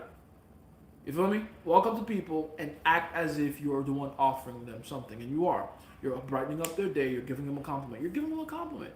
A compliment is better than $1. Walk up to her and be like, oh yeah, I really like your hair. Thank you. That's it. And then be like, yeah, I just want to say that. You have a good day. Get in the habit of doing that. And you'll notice the approach anxiety that you think will be there, it won't be there. It'll go away. The moment you get the first thank you from a girl after complimenting her, yeah, you're cool. I promise. I just want to say that. Nice to meet you. Go. Do that multiple times a day, okay? I think the right question is to ask you. Oh, I read that one. Let's see. I didn't do it on purpose. Sorry. Are you Black American or from another country? I'm Nigerian, born and raised. I know I don't sound like it, but I am in Nigeria. I grew up in Nigeria. I was born in 1995, May the 7th. I grew up in Lagos, Nigeria. I was born in Surulere. And I grew up in the mainland, and at some point I moved to the island. You know, all these things. But yes, born and raised Nigerian man. In Kenya, a girls' school had a protest. A lawyer was killed 2 days ago. A guy shot 2 guys and ran. Damn, Kenya's going through it, bro. Kenya's going through it. Honestly, I don't think I skipped the workout earlier in that one. And yes, very good. That means incorporating phone fasting at times and food fasting. This will be fun. Yes. Yes. You know, this whole Charlie Kirk thing shows me that so many people are only kind because it's trendy. Thank you. See? That's what I've been trying to tell you guys.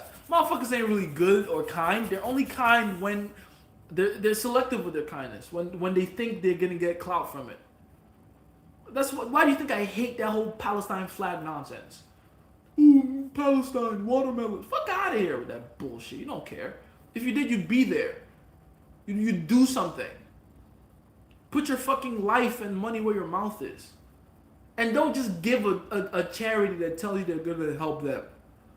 No. Do your research on the charity. Make sure the money's actually going to that. Because if you do your research on the charity, you'll find out very quickly 80% of all that money is going to the charity. and the volunteers, right? But you don't. You're again when you don't actually care about making a change, doing actual good. You just want to fucking let other people do the hard work for you, and it doesn't work that way. Doing good is hard work. I'm gonna say that again. Doing good is hard work. It's meant to have friction. That's why it's hard. That's why not everyone is good. That's why not everyone can be good. Doing good is supposed to have friction associated with it. If you're doing good and it's like just easy to do, you're probably doing some fuck shit. Real talk. Doing good requires you to make significant impact and massive change. It's not easy to fucking do. Well, I gave a homeless man some money. Cool. Nice. But you didn't help him the way you should have. Don't get it twisted. Don't lie to yourself. If you really wanted to help that motherfucker, it's not food you should have given him. Should have taught him how to not want to be homeless anymore. I just talked about homelessness the entire time, didn't I? When I said, people don't actually want to go out of their way to understand the homelessness problem. Because it's not a homelessness problem. Their problem isn't homelessness. It's low functioning ability. Homelessness is just a symptom. If you've actually tried to solve that problem, you'd know that. Anyway.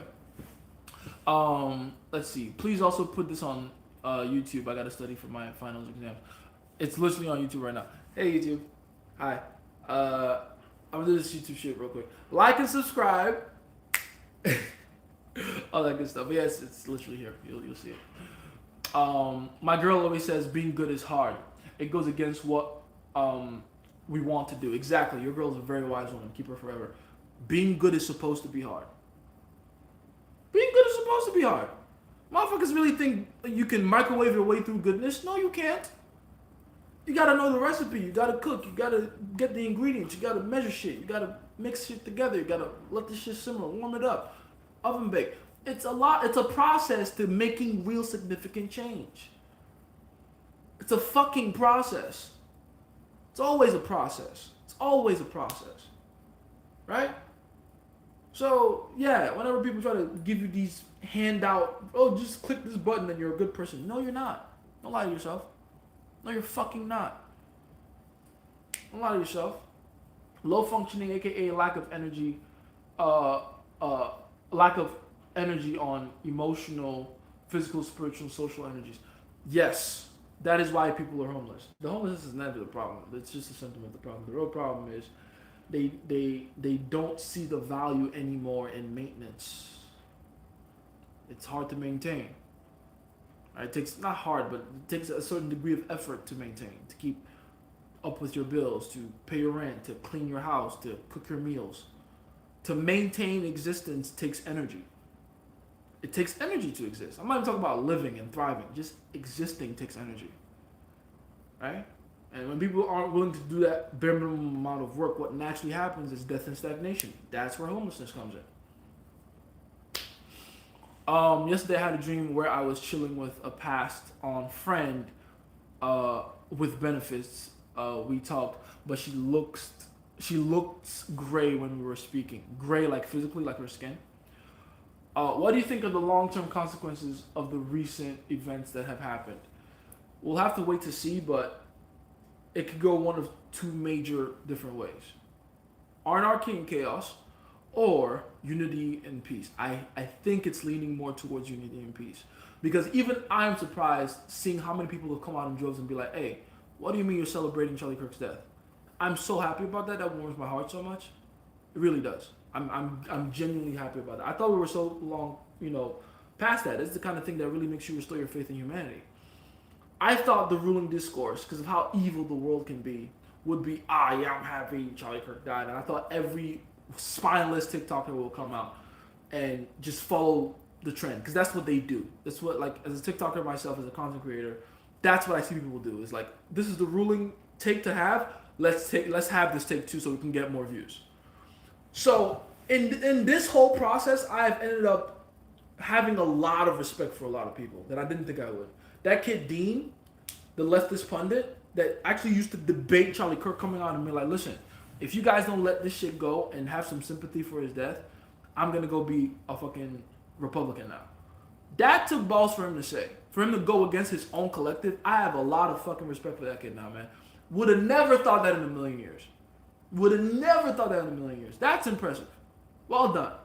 It's to be able, bro. I'm so proud. Oh, I just could bring tears to my eyes. I'm so proud of all the black people that, despite being called all kinds of sellouts and bootlickers and coons, are coming out and be like, no, this shit is fucked up. I am so fucking proud of every single one of you. I'm proud as fuck of you, man. To be able to detach from that groupthink nonsense, I'm so fucking proud of y'all, man. I'm proud as fuck of y'all. Kofi, take that message back up. I didn't see it, unfortunately. But that's wonderful. The irony of people, the irony being, if people start unaliving people they don't agree with, the kind ones will be the first to go. Exactly. The quote-unquote kind ones, not the actual kind ones. The weaker party will be alive first, and the weaker party is the left. Don't get it twisted. If you want to have that discussion of which party is actually more competent with violence, which one is more willing to be violent, the left. Which one can actually see the violence through, the fucking right. Don't get it twisted. The masculine core and essence is in the conservative party. The left is just feminine nonsense. The masculine core, that drive to execute on difficult, hard to see through plans and strategy, that's the right. That's the right. If there was another civil war, that's who's winning. Don't get it fucking twisted. Don't get it twisted. Right? The guy that allegedly did it looks like the guy who did it. They always have the look. Really? They caught the guy already? And does he look like a soy boy? They always kind of look like a soy boy, don't they? What does he look like? I know it's a white dude. What does he look like? No offense to white people. It's not your fault. But you can tell who's the most radicalized when it comes to these things, unfortunately. Again, is he doing it because he's actually gone through enough in his life to justify that action towards Charlie Kirk? No. People that have suffered don't wish to inflict suffering on others like that. It's always the overly privileged people who have never been through shit. And again, it's not about race, like white or black. It's gonna be some motherfucker that grew up in suburbia. I know it is. It just happens to be in America, because it's a majority white country. The majority of people in suburbia are that color. It is what it is, right? Yes, his dad turned him in. He's a soy kid. He's 22. That sounds about right. His dad turned him in.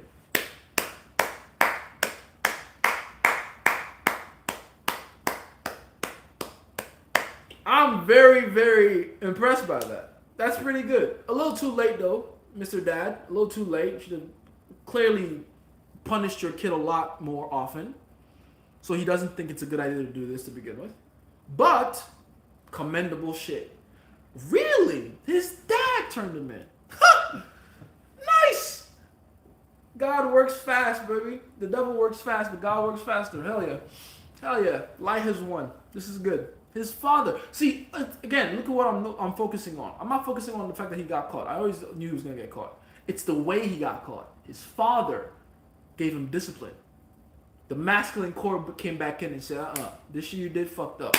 Go and serve your punishment. That's how you have to see these things. That's how you have to pay attention to these things. See, that's how you have to pay attention to these things. And think about it from that point of view. Every single one of these things I could break down for days. The significance of all these things. It's not an accident that Charlie Kirk got shot in the throat. Remember that part too. It's not an accident that happened. There's a significance behind that, spiritual significance behind that. The fact that this kid got caught and it was his dad that ratted him out, that's very significant. Because it could have been the girlfriend. It could have been the mother. Right? It could have been someone saw him and they were able to track him down. It was his father. It was his father that did it. That's important. That's important. That's good. It's wonderful. It's not gonna bring Charlie back, unfortunately, but that's good.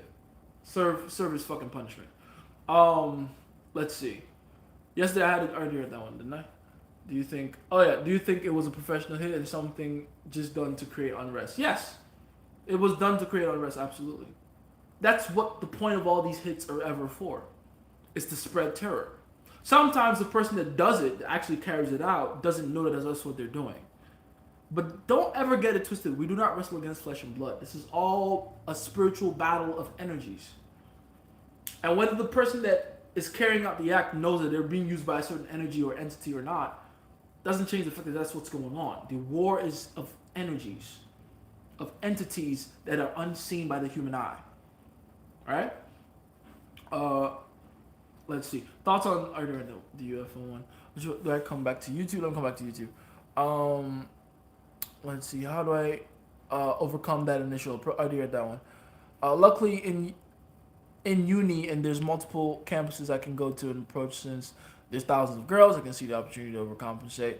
And I'm good looking, so my looks have been going to waste this whole time. But that's about to change today. Hell yeah! Don't rely too much on your looks though. Don't fall into that trap. You're more than your looks. Okay. Let's see. About my opinion on Charlie Kirk, though that is not my niche. It doesn't matter. Talk about it. Speak on it, please. Speak on it. Speak on it. It's very important that you do. Let's see. What do you think are the one? It's actually crazy that they're showing themselves now. I wonder what's happening. Oh yeah, dude. The demons are coming out.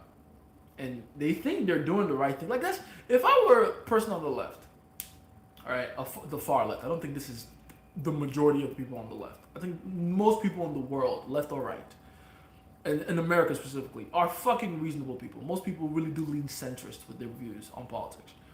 Very few people are extreme like that. But those few, that minority of the left, the far left, that are coming out and being like, we're happy, they're idiots. If they were smart, they would keep quiet. They would feign empathy. They would fake it. Because now all they've done is remind people that they don't want to be on that side. See, this thing that's happened, and by the way, this happens with every single one of these political assassinations. Every single one.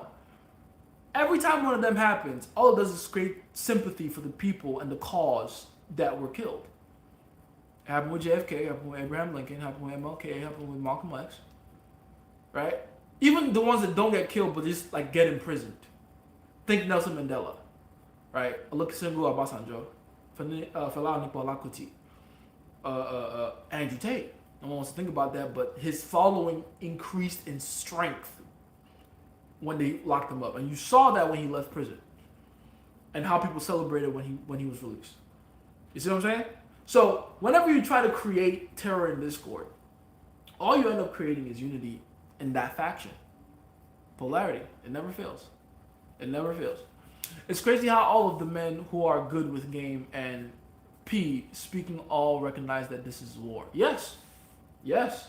Because when you pay attention to the subcommunication, you don't pay attention to what people are doing. You pay attention to why they're doing it. The energy behind it. That's what's important. You see how I just broke down the fact that the father was the one that caught him and why I was so hyper-focused on that? Most people aren't catching that. Most people are just saying, oh my God, he got caught. Or, oh my God, the father's a snitch. That's probably what they'll say. I'm seeing it from a different point of view. I'm seeing the energy behind it. It's very interesting. Very interesting. William W. type shit. Neville Goddard. William Walker Atkinson is a good author. Yes, he is. I've heard of him. I think I've read one book of his. I can't even remember the name, but that was years ago. I probably should go do more research on him. He got caught because he was joking and insinuating to his family that he did it. Of course he was. It's never the most disciplined people. It never is. Someone that just did something like that should be so concretely airtight and tight-lipped. But again, he didn't do it because he wanted to push a cause. He did it for his own self-gratification. He wanted to... It's like when people that do scamming go to prison and just start snitching on themselves to other prisoners. They can't help but brag about what they did, but that's their downfall. Right? It's funny. Ego. Update on your book. How's it going? Pretty good. Pretty fucking good. Priest and father... it said the minister identified him and contacted the father. It's interesting. So the priest and the father. So he went to go confess at a church. Is that what's happening? Is that what I'm hearing? How did the priest come in contact with him and that information? I'm very curious. You may lose followers, but the one who resonate and stand with you will stay. Exactly. And it needs to be done. I think I saw a comment of someone saying that before I came on live. They were like, this thing you're doing right now, you gotta stand on it. You gotta, be willing to lose followers, which I think that's a dumb statement because the very first thing I say in that video is, if you believe in this, fuck you, I can help you, go away. I don't want those followers. So clearly, my intentions are very clear. Secondly, this is not hard to do. I wish I could be like, oh, this is like KD. When you're talking about Charlie Kirk and losing followers, I need you to understand. I don't want you to see it as you're resisting backlash and you're doing something strong. It doesn't take strength to side with good. Not to that capacity. Like, it's one thing if your life was on the line. It's one thing if you could lose something significant. All you're losing is support, followers. And who are you losing the support of? People who are evil. This is not hard. You think I made that video last night and I was like, oh, I need to do this. This is gonna be hard to do. Like, no, it's like, let's separate the shaft from the wheat. That should be done. And as a good shepherd, especially those of you that want to be a leader, you want to be a leader, you want to have a cause, you have to create these opportunities for people to pick a side. Jesus did it. We were just talking about him, talking about people that are cold and warm and lukewarm. Jesus did it. It's not sowing seeds of division like it's a bad thing. It's making sure you know who stands with and against you. It's important to do. Right? While how you can wish someone on live just because of words and views. Exactly. This is not a person that led an army or did anything wrong. This is a man that literally had no criminal record his entire life. And you know what the worst part? You want to know the real worst part about it? He was a moderate. As far as political spectrum goes, he sat somewhere center right. Like, if you think about it like a spectrum like this, far left, I guess to you guys this would be far right, far left, right? This is far right, far left. He was somewhere like here. Between here and here, he was like here. Somewhere, not in the middle, but somewhere off to the right, but close to the middle. That's where his views were. That's where his ideals were. That's where his beliefs rested on. So if they're thinking he's the worst one and they need to kill him, what would they think about people like Nick Fuentes? That guy's far right. That guy's extreme. That guy's radical. So Charlie Kirk, like, that's what makes it so painful. He's the kindest of the conservatives. He's like the nicest one. And they popped him for saying the relatively nicest shit, the reasonable shit, common sense shit. Take personal responsibility. Don't depend on the government to help you. You deserve a better life. Increase your standards. Trust in God. They killed that man for saying common sense shit. Oh my God. So what would they say about Nick Fuentes? Imagine that, bro. They believe in the demiurge. Exactly. Which is just wrong. Not that the demiurge don't exist, but they've attributed way more power to them than they deserve. What do you want the world to look like? How would you like your neighbors to act? Exactly. Like me. Show kindness, show tolerance, show strength. Right? Don't tolerate weakness around you. Don't do that. I was talking to my girl about this yesterday. It's a ritual indeed. Yes, we talked about the ritual. The same way our opposition does, we just don't like to call it that. Exactly. I know it's smarter for me to eat smaller meals more often, but I feel so dumb if I eat all day. Don't eat all day. Eat a certain number of times a day. Don't eat all day. Can you explain more about how magic is math? It's all code. If you think about our world as a computer-generated simulation, it's all code. It's all numbers. It's how the code is, the design of this world is generated or created by the way the numbers interact with each other. That's what coding is. And so magic is understanding how the code works on like a deep underlying level. That's it. That's all it is. So when people try to attribute mystic mystery to magic, like it's something that's happening that can't be explained. It's not. If you can't explain it, it's not magic. That's the irony to it. Magic, actual magic, is very explainable. Extremely. extremely explainable, right? It doesn't look like it makes sense to people that don't understand it, the math behind it, but it makes sense. It does. Um, let's see.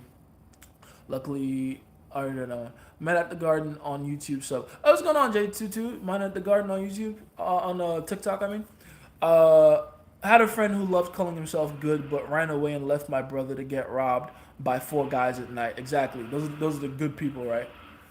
Uh, Obasanjo been doing some messed up stuff in my country though. Yeah, man. Listen, Obasanjo is just like T'Challa from the comic books, Black Panther. A little too idealistic about Nigeria and a little too merciless towards other countries. So he's good for Nigerians, but he's not good for anyone else. You're gonna have to forgive him. He's changing. He's changing. And I saw signs of that when I was a kid. I remember there was a time where there was a massive dispute between Nigeria about what parts of Nigeria and Cameroon belong to which country. Those lines were separated and demarcated by the British. That's how we have Nigeria and Cameroon and Ghana and the Benin Republic and Mali and Mauritania. You know how this works. Senegal, Ivory Coast. And essentially there was like a portion of Nigeria that was supposed to belong to Nigeria, but Cameroon was claiming ownership of it. And a lot of Nigerians were willing to go to war over that shit. Like, who the fuck are these French-speaking motherfuckers? Let's take our shit. Obasanjo was the one that went, no. Our land is already big enough. We already have enough things on our resources and stuff. Like, we're straight. They need, especially the part where we're about to take, the English-speaking part of Cameroon, right?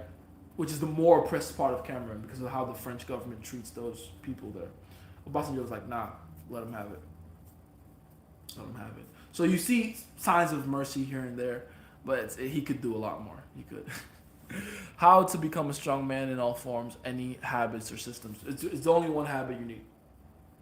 Do difficult shit and take pride in doing them on a daily basis. Do something that genuinely pushes you on a daily basis. Physically, mentally, spiritually, otherwise. The more difficult shit you do, the more comfortable you get doing difficult shit, the stronger you become. That is what strength comes down to, is how well and how often you face resistance. How do you get strong in the gym? Resistance. Whether it's lifting weights or your own body weight or pushing against something, pulling against something, it's just your relationship with resistance. The more resistance you can withstand, the stronger you are. Same thing with the spiritual, same thing with the mental. Okay? That's how you do it. So his father is ex-law enforcement and a registered Republican, and yeah, he turned him in type. So his father is the law of the land? This just keeps getting interesting, son. His father is the law of the land. Yeah, it would explain his pew-pew skills. That means, yeah, he probably learned that from his dad.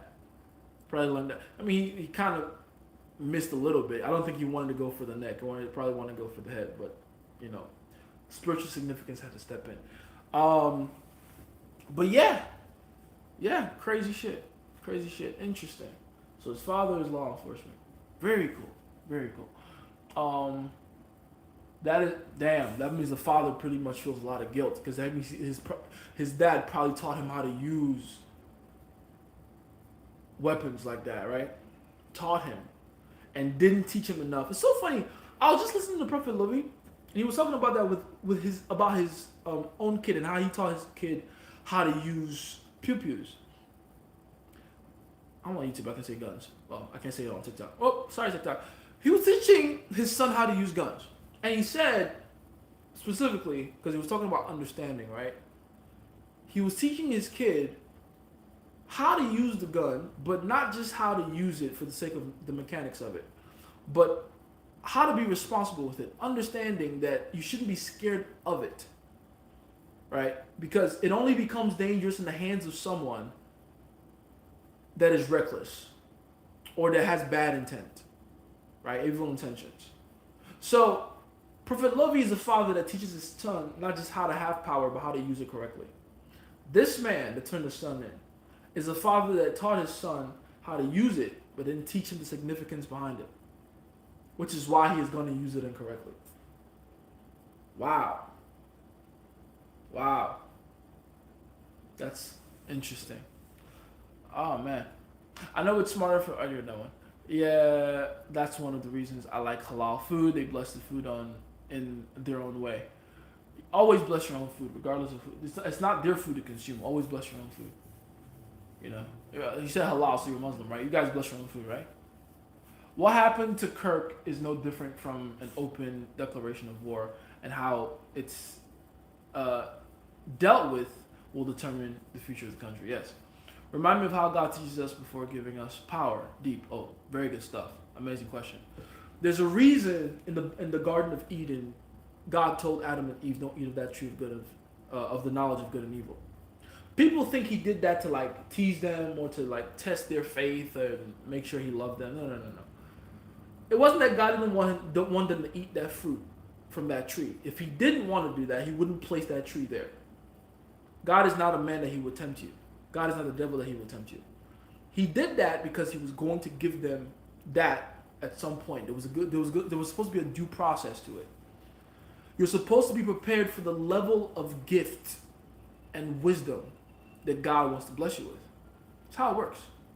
You can't receive things that you don't deserve without those things hurting you. You would never put a car keys in the hands of a 6-year-old. Why? Because them driving a car at that age puts them in danger and others in danger. Right? So every form of power requires some kind of preparation and practice with some kind of fake or simulation of it before you get the real deal. When you teach kids how to use guns, you don't give them a real gun. You give them a fake one so they understand the mechanics of how to actually handle a gun. And even before that, you have to teach them gun safety. Don't point that shit everywhere when you're holding it. Keep your finger off the trigger. Right? You can't give power to people without them being prepared for it. They'll abuse it. They'll hurt themselves. They'll hurt other people. Same thing with how God treats His children. Same thing. Same thing. When Adam and Eve prematurely ate that fruit because the devil rushed them, and by the way, that is what the devil does. That is why the devil is the devil. The devil doesn't have the power to destroy you. What he does is he makes you destroy yourself by making you get things you haven't earned yet.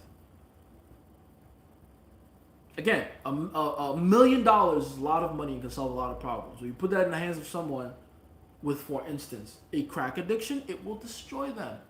We've seen it happen many times before. Why do you think the majority, like over 80% of the people that win lotteries go right back to poverty? All that money, all that fame, all that notoriety. Back to zero, back to homeless. Why? Why does that happen? If the money is so big and so great, why can't it solve all those problems? Why doesn't it keep them away from the streets forever? Because the money was never the problem. Not having enough was never the real problem. They didn't have an understanding. They didn't know how to use the power. So when it came to them, it destroyed them.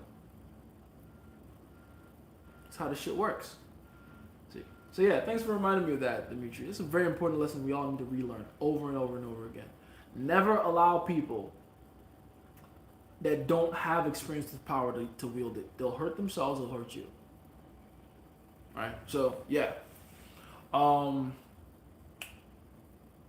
Fasting until night or just before workout seems much easier to me. I don't eat until after the workout. That's how you stay lean. Well, for me at least. For your age, you probably should. You need the food for energy. But for me at my age, I'll not only work out before I eat, but I'll work out and I'll wait at least an hour or two before I eat.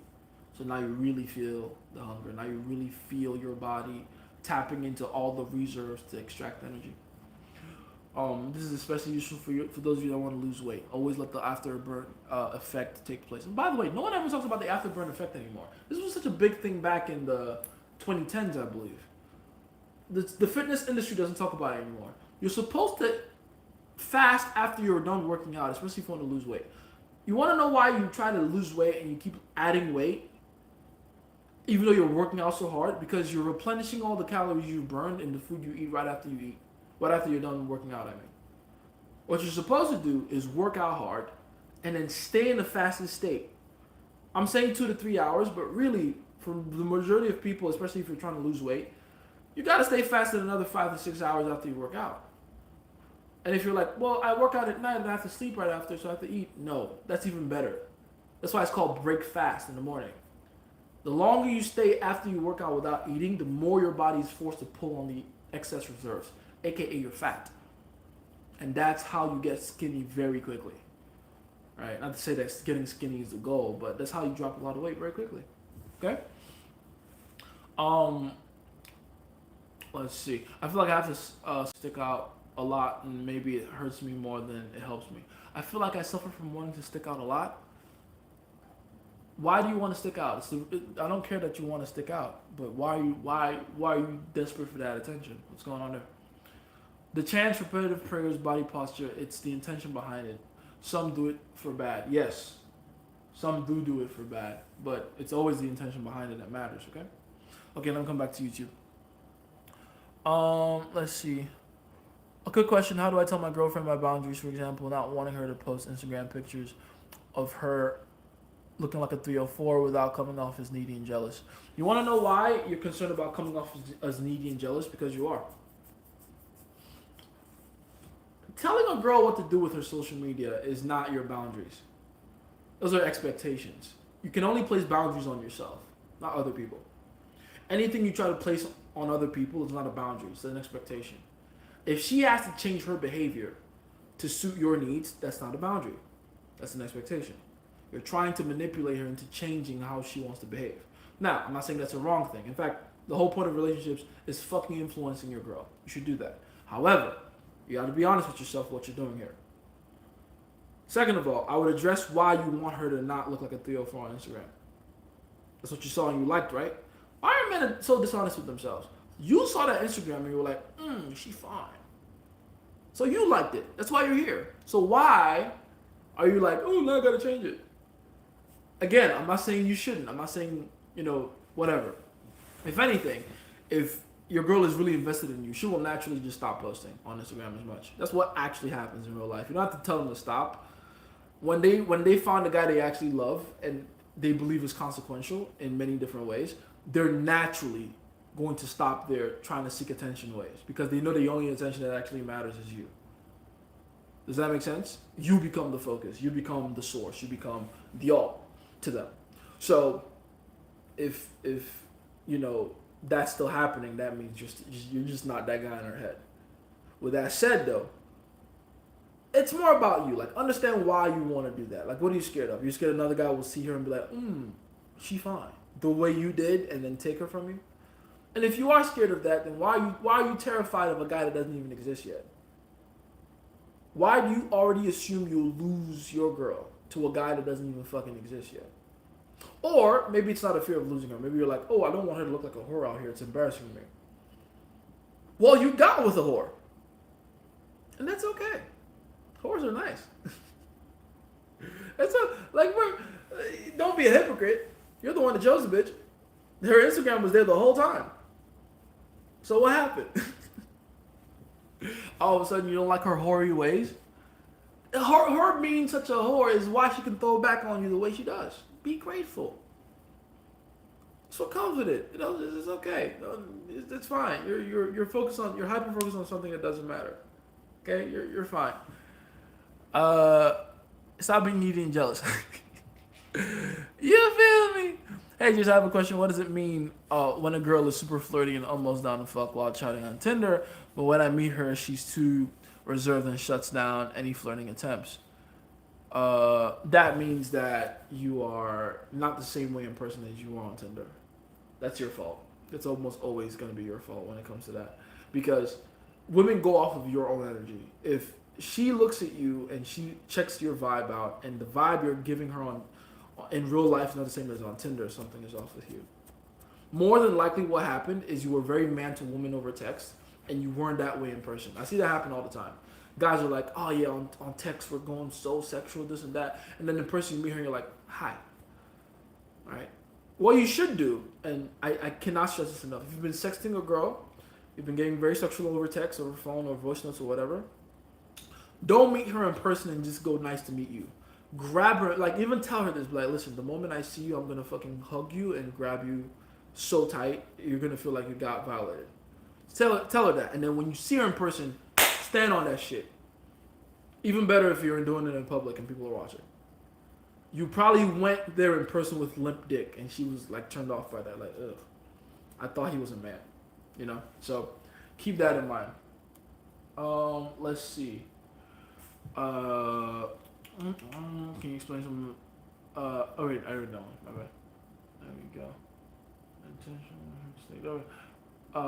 Determine whether we are entering a good or very. Oh, I read that one. Can you explain some types of rituals and possibly give me one to try out? I deeply feel I need to be aware and have my eyes open during these times. The rituals can be created by you. That's the best part. You can create your own ritual.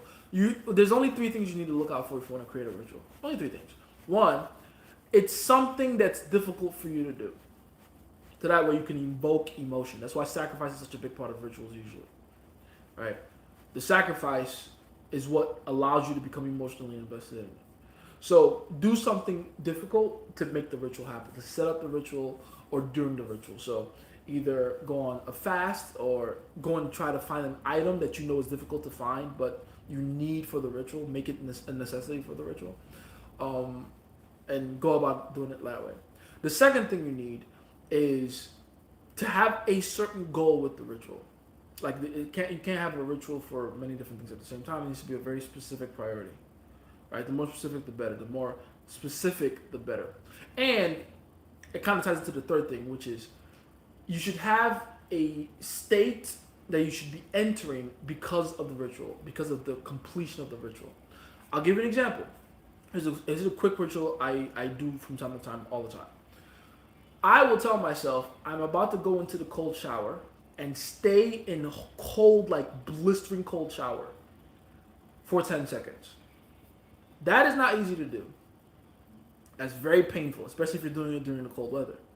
But I will tell myself, if I'm able to complete this then, and then I give myself some kind of earned state at the back of it. Again, it's not even necessary. This is why even the rituals themselves are not necessary. You can just assume that state right now. But just to make it real to you, so you can have something to hold on. So you can say, I am now this because I went through that bit of suffering. Right? That's what the ritual is for. That is what the ritual is for. So you go through it. It's difficult to go through. I am now the kind of person that is this or is in this state or can do this or has achieved this because I was willing to go through this.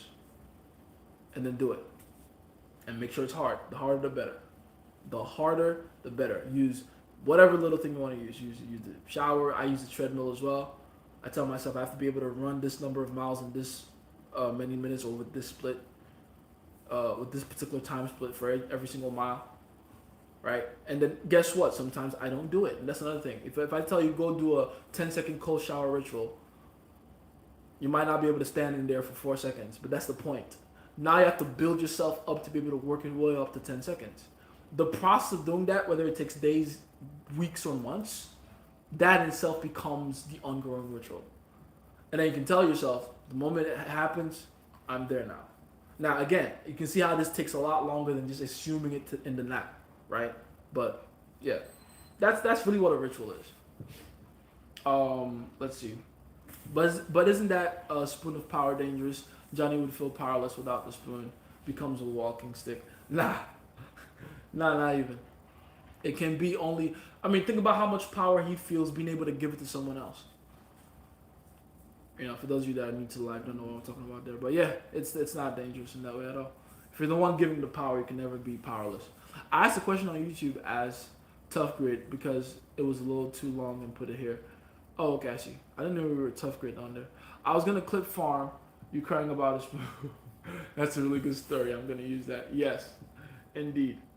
About to check my sister's potential marriage partner. I already read that one, didn't I? Just got my first commission today. God is good. God is good. Well done. How can you make a woman feel the intense polar emotions when you're a stable man? Polarity, is that what you mean? If you're not stable, like what you're calling stability is not really stability. You're just predictable. You're boring. All right, it's not stable. Oh, I'm just stable. No, you're uninteresting. You're boring. If you're an interesting person, by very definition, you will be able to make women feel multiple things at the same time. All right, so don't confuse stability with boring. I had a ritual where I would have a cold shower and pray the prayer of serenity. That's not bad. It's not bad. Make it harder. How can you make argument on? Yeah, Jason is right. I've separated from friends who started to envy me recently. Yes, please do. Trust Billy, keep them at a distance. Indeed. Left policies are the only way forward, and homeless people need help. Studies have shown this. Lies. Fuck your studies. I've helped the homeless. I've actually spent thousands of my own money, my own dollars to help the homeless, and I'm telling you from experience. The homeless don't get solved by. In fact, calling them homeless is a big misdirection that we do to ourselves. They're not homeless. They're low functioning. The fact that they don't have a home just happens to be one of the symptoms. They have many symptoms. Inability to concentrate, inability to focus for long periods of time, inability to remember or have good memory, inability to communicate with others effectively, communication skills ass, comprehension skills in the gutter, lower than second grade level usually, right? They have all these myriad of problems that makes it hard for them to actually function in society. The fact that they can't keep a home is just one of those problems, one of the symptoms of those problems. Does that make sense? So yeah, left policies, again, even look at what you said. Left policies is the only way. You're repeating a rhetoric you don't even believe in, bro. You don't even believe what you just fucking said. You just repeated what someone else said. You just regurgitated someone else's words. That's stupid. Think for yourself. To me, it looks like people cheering for their favorite team, ignoring injustice to win. Exactly.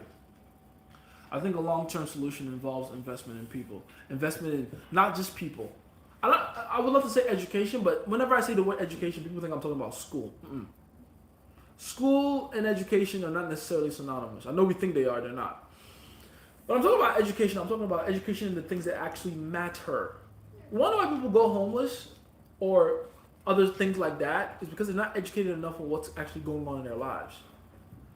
Everyone is seeing the world from like a very surface level perspective. And that inability to go deeper is precisely why they're getting into deeper trouble. Right? So the investment should be in people's education, but the real education, not just let's put them through school or any dumb shit like that. You know? Let's see. Jesus Christ questions are backed up. I'll see you tomorrow or next week. Oh, you're saying Jesus Christ questions are backed up. I'll see you tomorrow. Fair enough. That's fair. There's a new law in South Africa. Men can now take their wives' surnames. Of course, that law is in South Africa. Of course, it's fucking South Africa made that law. Of course. South Africa is the fucking France of Africa. I'm standing on that shit. Oh my God, there's some bitches over there. Jesus Christ. And it's so sad too. So sad because the country does like the nation itself is built on strength, and it's like fuck, dude, y'all some bitches. You did a talk back in the day. I didn't catch it fully. Doing comfort stuff after intimacy. Yeah, after intimacy, it's very important to spend more time with her. I always say pre-sex time is not as important as post-sex time. Post-sex time is a time where she actually knows and finds out that you actually like her, and you're willing to invest in her. Right? So yes. Go out on a date after the fucking, not before. People get that shit backwards. Right? Especially if it's the second, third, fourth date. Don't take her out on the date and then fuck her. No. Fuck her, then take her out on the date. That's how it should be done. Let's see. Catch your feeling? I don't know. I found strongest people are the kindest, indeed. Exactly, the left should be scared of anything, not happy. Exactly. The Grim Reaper is gonna show them why violence is no joke. I don't even wish that on them. I never wish death on anybody, whether I disagree with them or not. And that's the point of what I'm trying to say here. Don't wish that on anybody. It's not necessary, because if they die, they don't have a chance to change their minds. And I want them to change their minds. That would be the better thing. What do you mean? Pay close attention to the euro. It might crash. I might cash in on that. Or cash out, more specifically. Shit is about to go down, right? If you already have euro, cash out. If you don't have euro, shit is about to get crazy in Europe. Wait for shit to get even crazier, and then buy at the bottom. You know. Hey, Jason, America's starting to look a bit too familiar, and I don't like that. Exactly. We understand what those certain Americans are asking for, and as those who have lived it, we know exactly, man. You don't want that world. You don't want to live in that world. You're not ready for that. We don't even be talking about pickup in these lives, bro. Not all the time. What it will bring in they ain't ready. They ain't ready to get desensitized to those things at that level that we have. Exactly, man. Exactly. Saw my first dead body before I even turned 10. It's not normal. That is not fucking normal. You don't want to live that world. You don't. Let me go to YouTube. Let's see. What advice you got for a 19-year-old? Talk to as many girls as possible. Get used to being around women. You don't want to develop an unusual, irrational fear of women when you're my age, because that's why a lot of guys are so socially uncalibrated, because they have no reference for women in their lives, and then by the time they get older, they're very socially inept, very inadequate. You know, I'm South African, and I can confirm that I have no respect for these catcalling unks. Exactly, it's ridiculous. Um, is the tool ever the problem, or is it the person that it's in the hands of? Exactly, the tool is never the problem.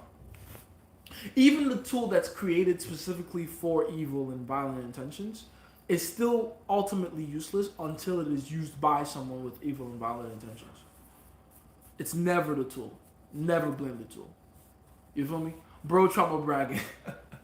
I hope this come off as bragging. In fact, I said that's not normal. That's not a world anyone should be living in, me or otherwise, right? And the craziest part is I didn't even have the worst of it. It gets worse. I lived a relatively better life. Despite all that, I still had a childhood where my parents really did their best to protect me. I was an only child. I was treated like an egg. You know what I mean? So I even in that, I still had it way better than some of my niggas. Like, the shit gets deep, man. If anyone should be trauma bragging, it should be them, not me. September is the spiritual ask about game right now. I definitely agree with that. But if you ask about game, I'm not mad at it. Wars affect you after reading it, and has it changed you? After reading it, wars affect you after reading it. And has it changed you? Oh, like experiencing wars. Yeah, of course it fucking changes you. The first time, you're not supposed to contemplate mortality that young, bro. That changes your brain chemistry forever. When you're constantly reminded that this shit is temporary. You get one chance at this. Yeah, it changes your fucking brain chemistry. God told that women only like men their friends like both sexually or non-sexually. They have a sheep mentality. Yeah, I mean, let's be honest, men do too. Don't get it twisted. Right? We can blame women all we want for being sheep in that way, but men are the same way. How many men have refused to be seen in public with certain women because they think their boys will laugh at them? Shit, we've all done that at some point. You know, I feel like getting older and getting more experience with women makes you more confident in what you like. But man, most men, especially young men, you know you like that girl, but you don't want to be seen in public with her because your boys might say something. So yeah, we're no different. Let's see. What's up? How you doing, man? Is the pull-out method optimal? It's only optimal as long as you don't get anyone pregnant. The moment you get someone pregnant, it's not optimal anymore. How do you get out of your brain during interactions? I often find myself analyzing instead of feeling. That will come with practice. That will come with reps, really. You know, like how do you get out of your brain when you're driving? Because you start out being in your brain. Your hands on 11 and 2 o'clock and my gear and my feet, where my feet at. Oh, I have to make sure. You're going to be like that until you get more comfortable, to the point now where you're driving and you forget you're driving. You ever had that happen to you? You're driving and you just find yourself at home and you're like, wait a minute. How did I get here? Did I run a red light? What the fuck? Exactly. With anything else, it becomes unconscious competence the more you do it. Practice. Okay? God told that woman, no, you read that one. Trying to work on my political apathy as a Nigerian, trying to get rid of my me consciousness. I'm too big a man to do something as selfish as let the world burn it in front of me, in front of my eyes when I'm right there. Exactly. You know, this whole Charlie Kirk shows, I remember that one too. I read that one. Charlie Kirk shows that so many people are only kind because it's a trend. Exactly. Why did you say you hope my relationship survives since her birthday is on the 22nd anniversary and on the 23rd? Because that's smack in the middle of those dates, 21st to 24th. some shit is about to happen I think your relationship will survive it. If she can survive her parents with you, she can survive anything, but shit's about to happen. You know what I'm saying? Like, everyone's about to get shaken those days, so it's fine. They are kind because they are weak and powerless. Exactly. Real kindness is powerful. Real kindness can only come from the truly powerful. If you're kind because you have to be, you're not kind. You're just pathetic.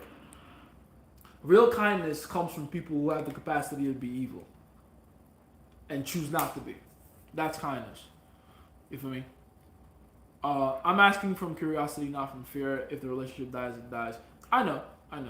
But yeah, it's just the energies that are going around in those dates is gonna be crazy.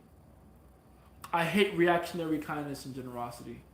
Not only do I hate it, I prefer honest selfishry. Way better. Right? The person who succumbs to the peer pressure of giving the homeless man $1, in my opinion, is more pathetic and weaker than the person who tells the homeless man no.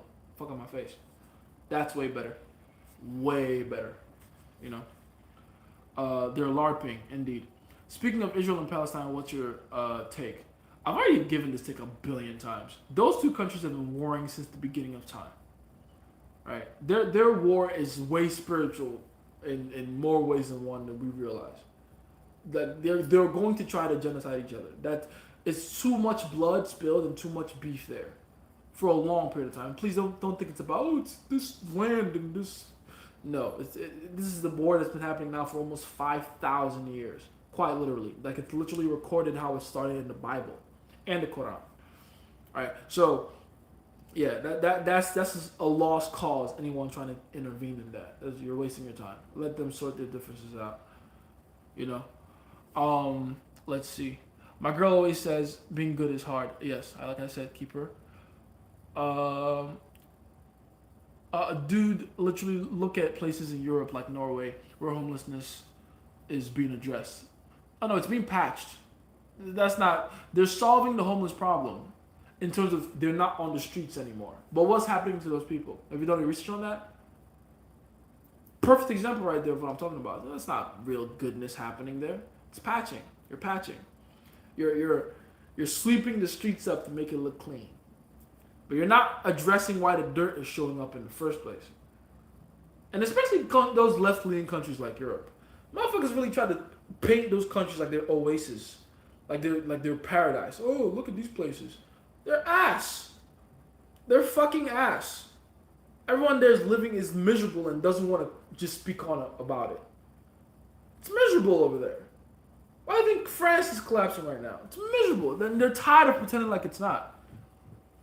Right? Oh, they're not homeless. There's no homeless anymore. Okay, what about their actual ability to function? And they don't even get me started on their stance on drugs and how they're treating people there. It's ridiculous. While it's spiritual, can there ever be peace? Not in our lifetimes. Not in our lifetimes. I don't think so. Not. I think honestly, and this is gonna sound so weird, but I don't think the thing you should focus on when you want to be solution oriented or solution minded when it comes to like Palestine and Israel, I don't think you should be thinking about it from the point of view of peace. I think that's short sighted. Because people don't even know what peace looks like. Peace, people are asking for peace, or they think they're asking for peace, but really what they're asking for is silence. They're asking for some kind of tranquility, for the noise to die down, for the back and forth to stop. But the back and forth stopping doesn't solve the real problem there.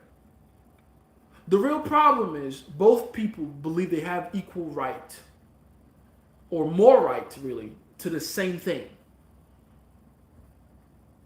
Does that make sense? You can't solve. There's no amount of peace talks that can solve that problem. So it's a spiritual thing.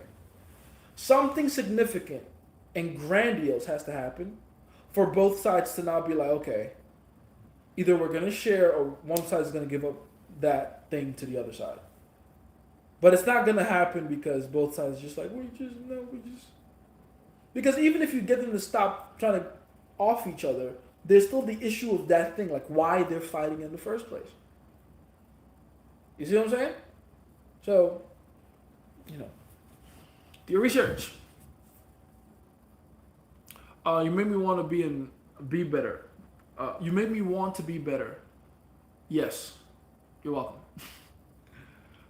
Maybe it will happen when God is close. Who knows? Something huge might happen. We'll see. If anything, if it's gonna happen, it's probably gonna be this month, if any month, really. So we'll see. You should answer a couple questions with a Nigerian accent. I want to see what it would be like if you didn't code switch. That's so funny. The irony of I'll probably do that. The irony of being of no, yeah. What do you think about code switching as a black man? I don't think it's necessarily it's it's something that's special to black people or black men. I think it's a skill you should have if you want to be effective at communication. Anybody, not I don't care if you're a baby, learn how to code switch. Babies code switch actually. There's a whole study on that. But yeah, like you should know how to communicate with different people. You should know how to transfer your ideas to, different people at the same time. So absolutely. How to improve my game? Practice. It's a multi-step solution if we address the housing and mental illness, and it will go away. Again, even you're misdirecting yourself again. It's not mental illness. They're not ill. These people aren't ill. Some of them are. I'll give you that. Actually, some of them definitely are. But they're not ill. It's not, oh, they're just sick and they need medicine. No. You got to address their spirit. It's deeper than that. It's not, you can't just drug. Again, you see what I'm saying? It's that microwave solution-oriented thinking. I promise you, it's not, let's just give them psychiatrists and give them houses. No. It's deeper than that. It's more complex than that. You gotta give them fucking hope and skill and practice. You gotta give them a simulation of your own creation where they get to actually practice being a functioning member of society before you let them back into society. They don't want to be a part of it. They're showing you by their actions they don't want to participate. And motherfuckers need to participate for us to all live in harmony with each other. That's what the social contract is. So yeah, it's a lot more than just if we address housing and no, it's deeper than that. Again, that's how I know you haven't solved that problem. You haven't tried. Seriously, I encourage you. I'm not saying this just to brag. Like, if anything, I regret it. Like, me spending all that money was such a fucking waste of time. But I do implore you, go and put your own money, time, and effort behind trying to keep a couple homeless people off the streets. See what the fuck happens. See what the fuck happens. And do it your way. Mentally ill, let's give them a psychiatrist and put them on drugs and see what happens. See what the fuck happens. Right? When you started training with Julian, where you intermediate or still beginner? I was, about intermediate, about there, yeah. Where do you have the laptops open in the background and stuff? No, just where I work. Kitchen island. That's what I do. People have accused me before, like, oh, are you doing it on purpose? Like, yeah, maybe sometimes if I want to be funny. But for the most part, it's how I work. I face away from the TV. And that's not on purpose, by the way. I face away from the TV when I work. One of the biggest issues with the West is leaving spirituality behind. Not everything is everything is animal. Exactly, right? It's addressing physical symptoms for a spiritual problem, and you're wondering why the physical is not permanent because the spiritual isn't changing. You see what I'm saying? You're not looking at the problem from a 3D perspective. You have to have a multi-dimensional point of view to solve these kind of problems. You feel me? The guy that allegedly did it looks like the guy that that's so funny. Proud of them too. You look like Jonathan Isaac. No idea who that is. Is he probably Nigerian? He got caught because he was joking in there at that one too. He grew up in a $600K. There we go. He grew up in a $600,000 house and never went through anything.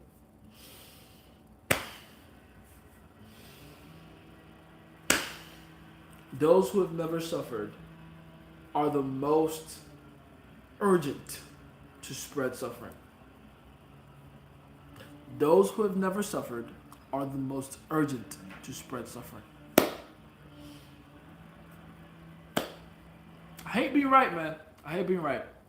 How is China so successful despite not having any real religion or spirituality, or am I wrong? You're very wrong. Extremely wrong. Are you kidding me?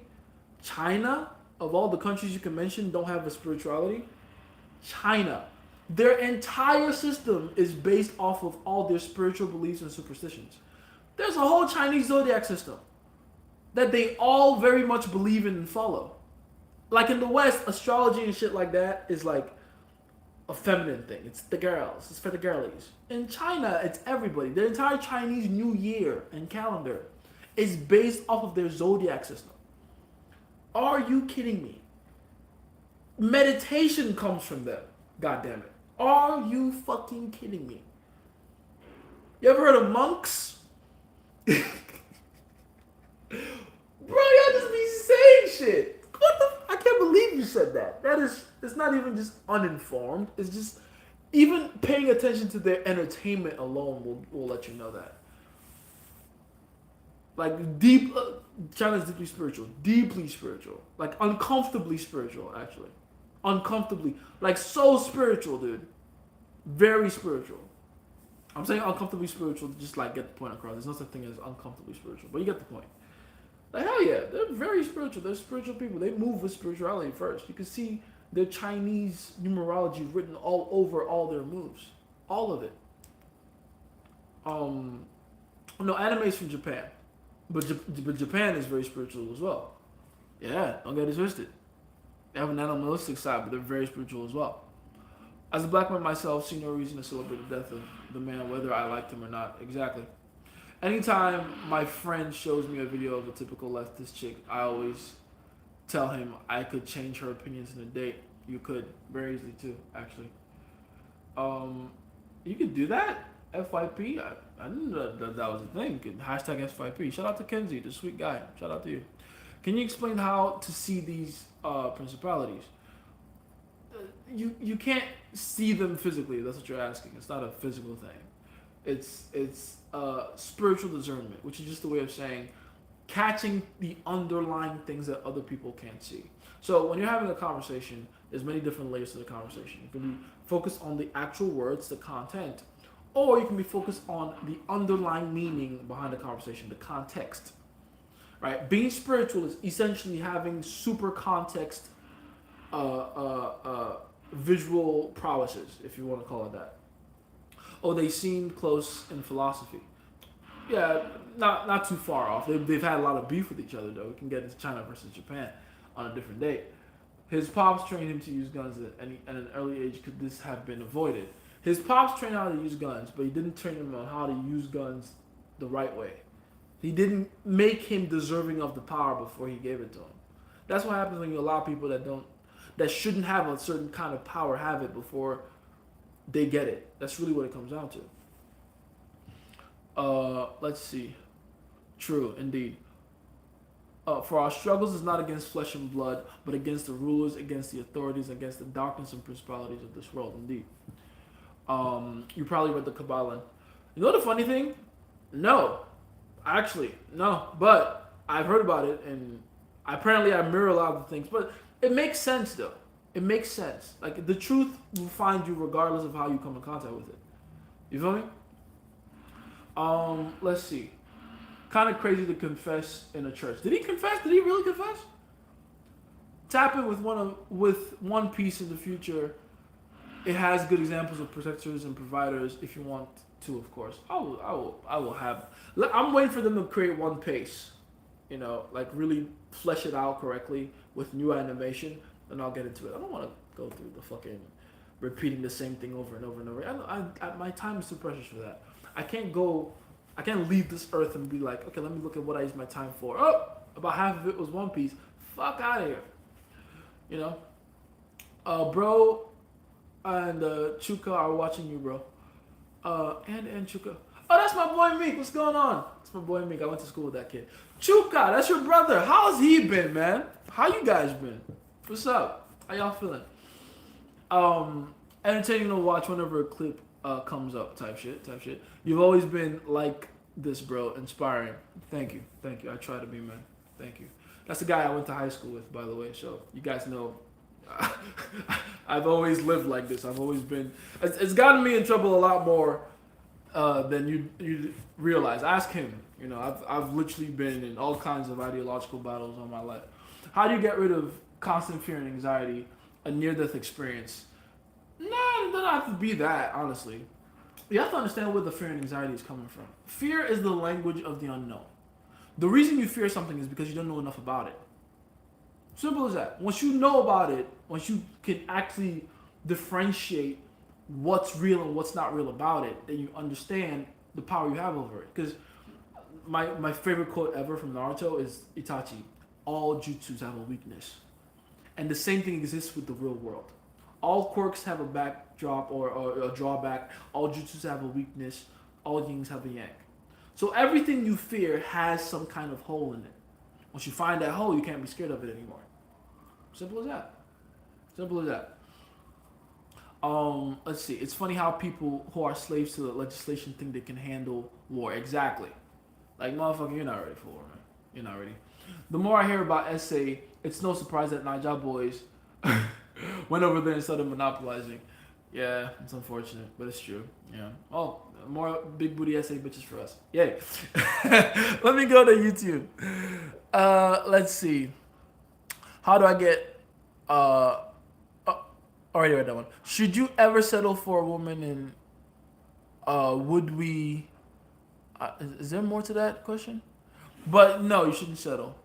Not be okay, when I say don't settle, I'm not talking about like this weird selfish approach of like never settle. Like I don't want you to think about it the same way girls do.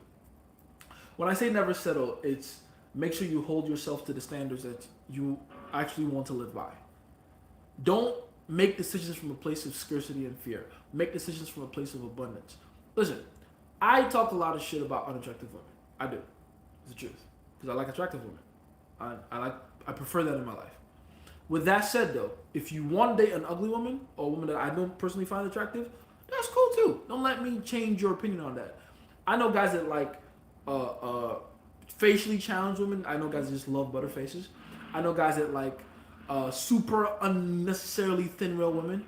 I know guys that like big bitches. Do what you gotta do. I'm not mad at you. As long as you're doing that from a place of power and abundance. If you can get the model chicks and then you still go, I don't want them, they're not interested in me, I want that fat bitch over there. Cool. What I don't like is when you're with someone that you can do better than. That's my only issue. That's my only issue. If you can look at the girl you're with and you know you can't generate better options and you're only with her because you can't generate better options, now I have a problem. That's what you shouldn't be selling for. That's what you should be selling. That's how you should be thinking about it. Okay? Jace, you think you'll ever give out Genghis Khan game? Y'all gotta be ready for that. That's not something that can just be put out there. You know? Let's see. Is there such a thing as consequences? Of course. We literally live in a fucking cause and effect world. Exactly. Yes. It's literally baked into the laws of physics. Thoughts about the Kybalion book when it comes to spirituality. Never read it. I think people really downplay how deep Naruto is. Naruto is one of the deepest, most philosophically sophisticated anime that's ever existed. I love Naruto. And I'm happy it's one of the first ones I ever watched. Because it honestly made every other anime look like in comparison. Like Kabuto underestimated Itachi, big mistake. Yes, he did. But that's why every other anime is just like, what is this? JJK is the new Naruto in terms of like the storyline, the plot. The animation is better, the sequences are better, the fighting is so cool. Good. Oh yes, the young boy in me is like, cool animation. But I didn't start watching anime because of the animation. I never did. I watched anime for the fucking psychological improvement you can go through watching anime. One of my favorite anime, one of the first ones I ever watched, was Death Note. There's no fighting in Death Note. There's none. It's one of the greatest fucking anime ever written. Ever. In fact, I'm the type of nigga, when I watch Attack on Titan, I skip the fighting. I don't need much of that. I want to get to the end of the fighting where I see what's going on. My favorite fighting sequence episodes in AOT is when they were fighting on the Shiganshina walls. when Zeke showed up with a bunch of Titans. They were fighting Zeke, the Colossal, and the Beast. That whole sequence, because it was war strategy involved. That was fun. Every other unnecessary fight, I skip past the shit. That's the kind of nigga I am. I don't need to know, like, just give me the details. Who ate who transformed into what? Okay, cool. That's what matters. Because it's deeper than just, like, fighting. And if you watch anime just for the fights, ew. You're not sophisticated and you don't deserve an amazing artwork like Naruto. You don't. So yeah, Naruto is fucking great, man. I'm sorry, just a message disappeared. Can you put that back up for me? Let's see. A man like Trump is not going to take it lightly in the slightest. With what just happened with Charlie Kirk, absolutely. He's gonna put his fist down. I'm kind of like I feel sorry for some cities after what just happened because, man, you know, I think people really downplay how deep they're doing. And recently married her. He said he has to marry her and there's nothing he can do. That sounds pathetic. That sounds gross. That man's suffering. That man's suffering like a motherfucker. I think people really downplay that one. But yeah, that's gross. If you have to choose her because you have no other choice, ew. Let's see.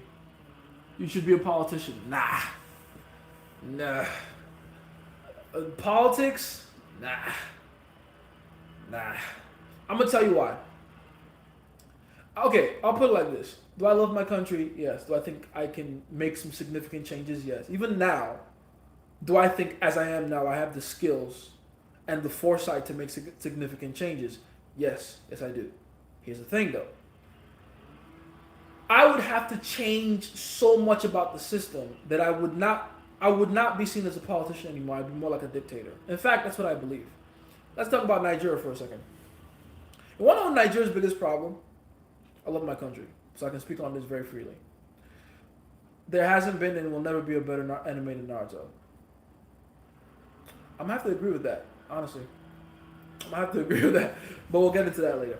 One of the biggest problems with Nigeria, and honestly most African countries, is that we forget that we're not the West. Our biggest problem in Nigeria, specifically, and I'm not talking about other African countries, just Nigeria specifically, is that we think we can catch up to America by doing what America does. We can't. It's not going to work that way. America's in a much different stage in its timeline than we are. I always say, always remember this, America is well over 400 years old. And a lot of things have happened in that 400 years. They've had access to a booming industrial age that was fueled by free labor, aka the slavery industrial system. They have had unprecedented growth in their economy, including in both consumption, spending, and creation. They have had massive technological advancements in 400 years. And so, the problems they face and continue to try to solve are based on all these factors that have happened over the last 400 years. Now compare that to Nigeria. Nigeria is how old? Barely 60 years old? Just about? We have had no access to unprecedented free labor. We have had no such major boom in our economy, save our population growth, which is why our economy is the largest, because we're just the most people, right? We have the largest market in Africa because there's more people trading, buying and selling in Nigeria than anywhere else. That's what makes our economy the largest. We don't have the same tools and effects and factors that affect us that affect America. And yet, everything about our system is trying to mirror the things that the West does. We try to have a two-party system too, PDP, right? What was the other one? PDP and AC, right? We try to have a judicial system that's based on American principles. Innocent until proven guilty, right? We try to have a 4-year presidential term, which is the dumbest. Oh my God, I cannot even begin. There is no... America itself, as amazing as it is going at a 2 steps forward, 1 step back pace because of its two-party system and 4-year presidential terms. Imagine if Trump was allowed to just be in office for 8 years straight instead of 4. It would be a much different America by the end of the 8 years. But it's only 4, so it doesn't the change can't be so significant, so that when the next regime comes in, they can just go in the opposite direction, change everything. That's that one step back. You see? So, as advanced as America is, it doesn't need a 4-year term for presidents. Now, imagine us that aren't even advanced in Nigeria. Stupid. It's very stupid for us to think we'll make any real massive progress with 4-year terms for our presidency. That's dumb. Look at Paul Kagame, president of Rwanda. What's the first thing he did when he wanted to change his country? Took it from a 4-year per term thing as a president to, I think now it's like 10 years. And he served 2 terms. So that's 2 decades. No wonder Rwanda is the fastest growing economy in Africa. No shit. Right? So we have to de-Westernize ourselves. Not because the West is bad, but because their strategies just won't work for where we are right now. It won't. It won't. There's a lot of things we're trying to do that copies them. It's like telling a broke person to copy a millionaire to get rich. That sounds logical to an idiot, but it's not real. If you try to do what millionaires are doing, when you haven't become a millionaire yet, you're going to spread yourself thin. Right? Ty Lopez was the one that said, the average millionaire has 7 sources of income. He's not wrong when he says that. The problem is, our broke asses decided to try to do the same thing, and we all failed trying to have 7 sources of income at the same time. Because when you're broke, having 7 sources of income spreads you too thin. You don't have enough leverage. You don't. So what you do to go from broke to millionaire is fucking focus on 1 source of income. Let that shit blow up. Then take that massive money you make from there and spread it. That's how you have 7 sources of income. That's how it happens. The advice is different depending on the stage you're in. Right? The advice I would give someone that's too scared to walk up to women is going to be very different from the person whose problem is, I have women in my life, but I don't know how to get them to get along. It's an entirely different problem. Entirely different mindset. Does that make sense? So, copy the person at 10K first. Exactly. Copy the person at 10K first if you're broke. Go that shit step by step. We're in Nigeria, broke as shit, trying to copy motherfuckers that are at millions of dollars. We haven't even made our first 10K yet. That's the problem. That's the fucking problem. You know, I stayed broke for years before I actually applied the advice Jay just gave. Exactly. Like, bruh, stop trying to skip steps in this bitch. Every African country is in this weird race to skip steps. Motherfucker slid in my DMs the other day trying to, like, we're the new Nigerian startup. We have this fucking thing with this app we've made to help. It's like, shut the fuck up. We don't have running water. What are we trying to be Silicon Valley for, nigga? We don't have running water. We don't have constant 24-hour electric supply. At least 20 hours, at least. Fuck 20. At least 10 hours a day guaranteed. Let's get that out the way first. We talking about apps? What? Who's gonna use your app if no one can charge their fucking phones? And don't get me started on the fact that we have a currency that's been run by a global central banking system that is not in our favor. They need our currency to be weaker so they can keep taking advantage of us. We have to decentralize from that shit. That's gonna be bloody. There are people's livelihoods and entire empires that are predicated on Africa remaining poor, especially countries like Nigeria, resource countries. You think if we started acting and moving different, there wouldn't be other entities out there that try to stop us? Haven't they always done that since the beginning of time? Mark Zuckerberg came to create a $200 million satellite in Africa so we can have faster speed in the internet with fiber optic cables and shit. Shit blew up out of nowhere. About 2 months into the project, just blew up, caught on fire. No one knows how. Hasn't come back to create that project since. Because that's how it works. So we have all these things we have to fight against for where we are right now. We don't have the time to be living in the clouds. Can't be doing that. Can't be doing that. Right? So being a politician won't, like, that's not how to solve for those problems, man. Nah. What Nigeria needs is a dictator. I'm not saying I gotta be a dictator. I'll probably be a really good one. But yeah, that's what Nigeria needs is a dictator. Think what's his name? Bukele, El Salvador. He's a dictator. He's in his Twitter bio. He says he's the world's coolest dictator, and he is. But that's the kind of strong hand you need to like get shit together. Shout out to Ibrahim Traore, right? Burkina Faso. That's what you need. Not a politician, a man of war that's ready to fight all the fights that you need to fight to get your country where it needs to be. Because the person that's going to change Nigeria is not going to be some peaceful motherfucker. It's going to be someone that's going to be willing to put their lives on the line. Because that's what needs to happen. Like, you get me? It's not about to be easy. Shell is going to send nothing but assassins towards you if you want to change the way other countries react or respond or relate to you and your oil. Nigeria, on paper, is the 6th largest oil reserve on the planet, which is not true. I don't believe that to be true. I think we're either 1 or 2. I don't think we're 2 either. How can there be a larger oil reserve than the central part of Africa? Are you fucking kidding me? Come on. But I digress. Anyone that understands how the earth moves to tectonic plates, oil reserves, and all those things, there's no way anyone's reserves are bigger than ours. Duh. But you have the currency weak enough so that other countries can take advantage of cheap oil and give us expensive refined shit in return, which is why even though we have massive oil reserves, we run out of it all the time. How fucked up is that?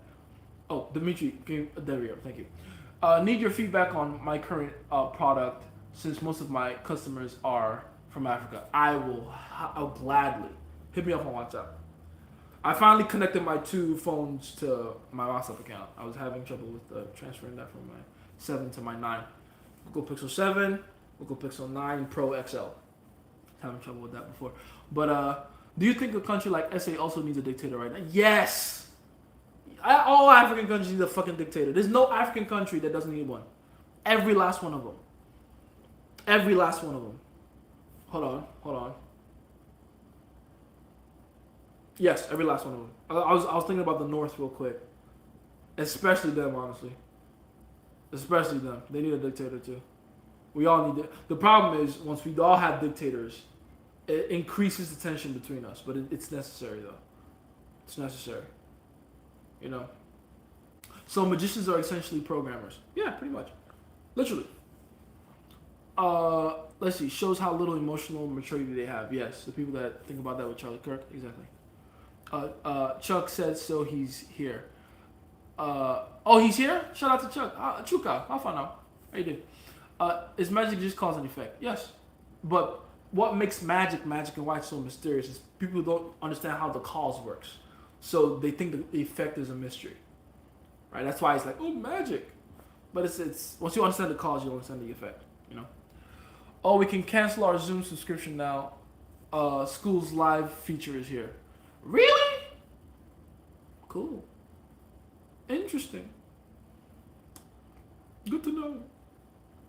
That means it'll save automatically to the group, right? Let's go. That's good news. I like that. Let me come back here. Let's see. Downplay. Approached probably 30 girls in the last month. I'm trying to get good at quick as possible. What's the best place today game, and how many approaches a day would you recommend to get good in 3 months? I don't think you should think about it like in terms of like a time frame like that. I think people miss the point when they try to speed run the whole thing. The idea isn't to get good as quickly as possible. The idea is to get good, and usually good and quick don't gel.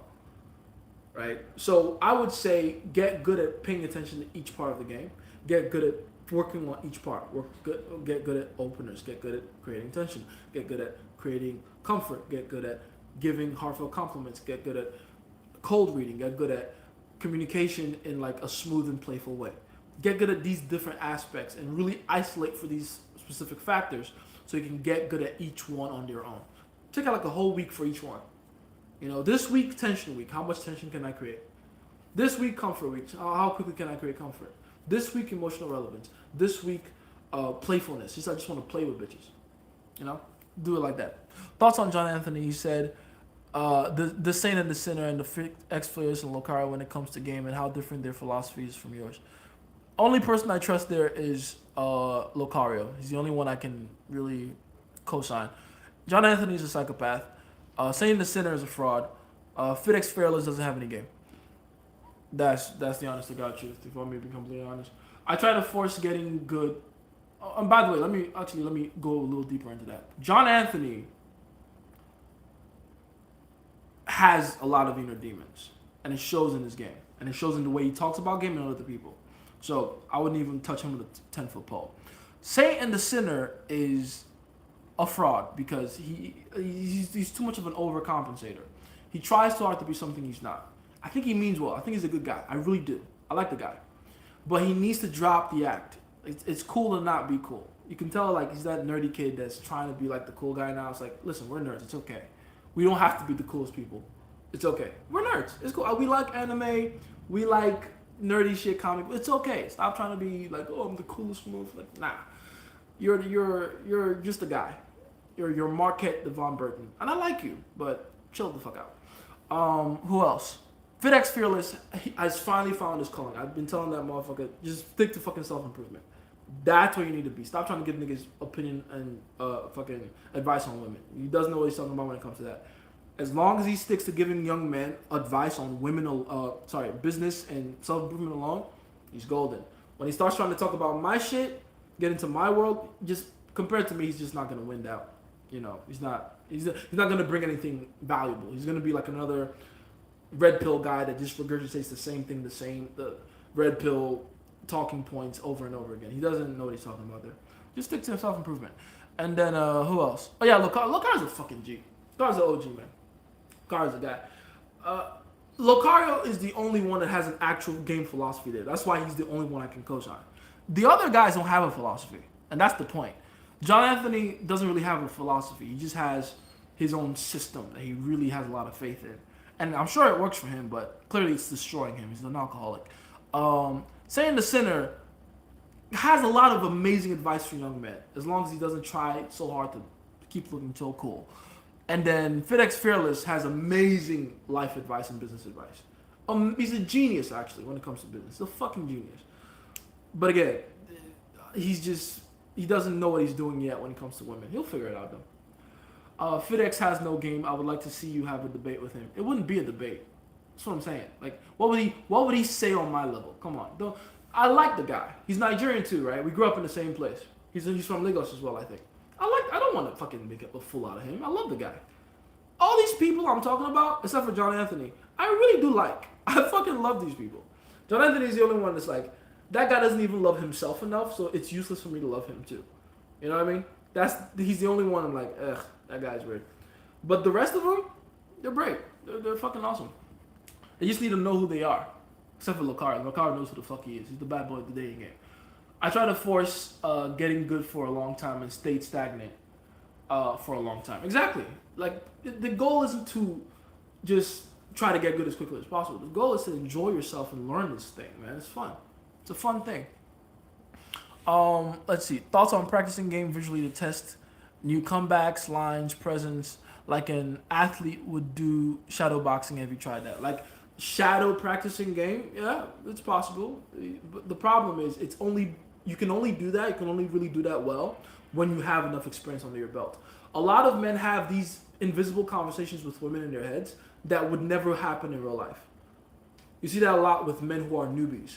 Oh, if she says then I'll say this. If she says then I'll say this. Come to find out in real life, she would never say those things. See that all the time, right? So, ironically, the best way to have that simulation running in your head is to go and practice first. You feel me? Let's see. You ever think about tribalism in Africa countries will never end, or how it will never end? Oh yeah, listen. Tribalism is our racism, essentially. Like, we don't judge by skin color. We judge by cultural background, which I guess is a little better, but it's still not good, right? Tribalism on some level will never end, but at the end of the day, human beings are human beings. We will come together to fight for a common goal if we all mutually benefit from it. Fuck tribalism, fuck racism, fuck all those things. We will find a way to cooperate with each other if our lives depended on it. So, yeah. If anything, our tribalism is why we need dictators. Because then it becomes easy to manipulate the masses for the achievement of one goal. We can just go try. Hey, this tribe, this tribe, this tribe. You're all at war with each other. Cool. Here's this common pressure you all now feel. Work towards getting out of it. Boom. Now they're friends. That's how Nigeria was even created in some way, right? Follow up on what I said before. I'm self-improving, of course, with more finances, results of compounded efforts. Some women I'm talking to right now may lose my interest in 4 to 6 months. Should I still talk to this girl? I lose interest. I mean, it's in a work environment, by the way, for context. Okay. Um, Good. You lose interest in 4 to 6 months. Why though? Like that doesn't sound right to me. You're not. Are you meeting girls you actually like? If you're losing interest that quickly, are you not running into women that are genuinely interesting to you, or what? Or is it just your view of women is like, oh, they're not useful to me more than 4 to 6 months? What's going on there? You feel me? Let's see. And how do you learn these magical secrets? Can't go to a library and get a book for it. Actually, you can. You just gotta go to the right library. You just gotta go to the right library. Absolutely, you can. When the student is ready, the master will appear. You'll be surprised how many things can come your way when you start actually wanting them to come your way. Let's see. Heard Trump talking about Kirk's death. They've given Trump the conviction of the death of a comrade. Yes. Jace, what's your opinion on politics? You seem very informed, but not really interested. Am I wrong? I'm informed as far as how people react to it. And you're not wrong. Like I'm not. Politics is a weird thing because it's all part of the social construct. It's not real. Ultimately, don't get it twisted. All these beliefs we have on how to solve problems, because that's what politics is, by the way. In case you don't know, all political beliefs are, and the differing opinions we have on political beliefs all comes down to one thing. We all identify the same problems, but we all want to solve them differently. Some people are short-term thinkers. So they want to solve the problem, they want to patch the problem, but they're not really solving it.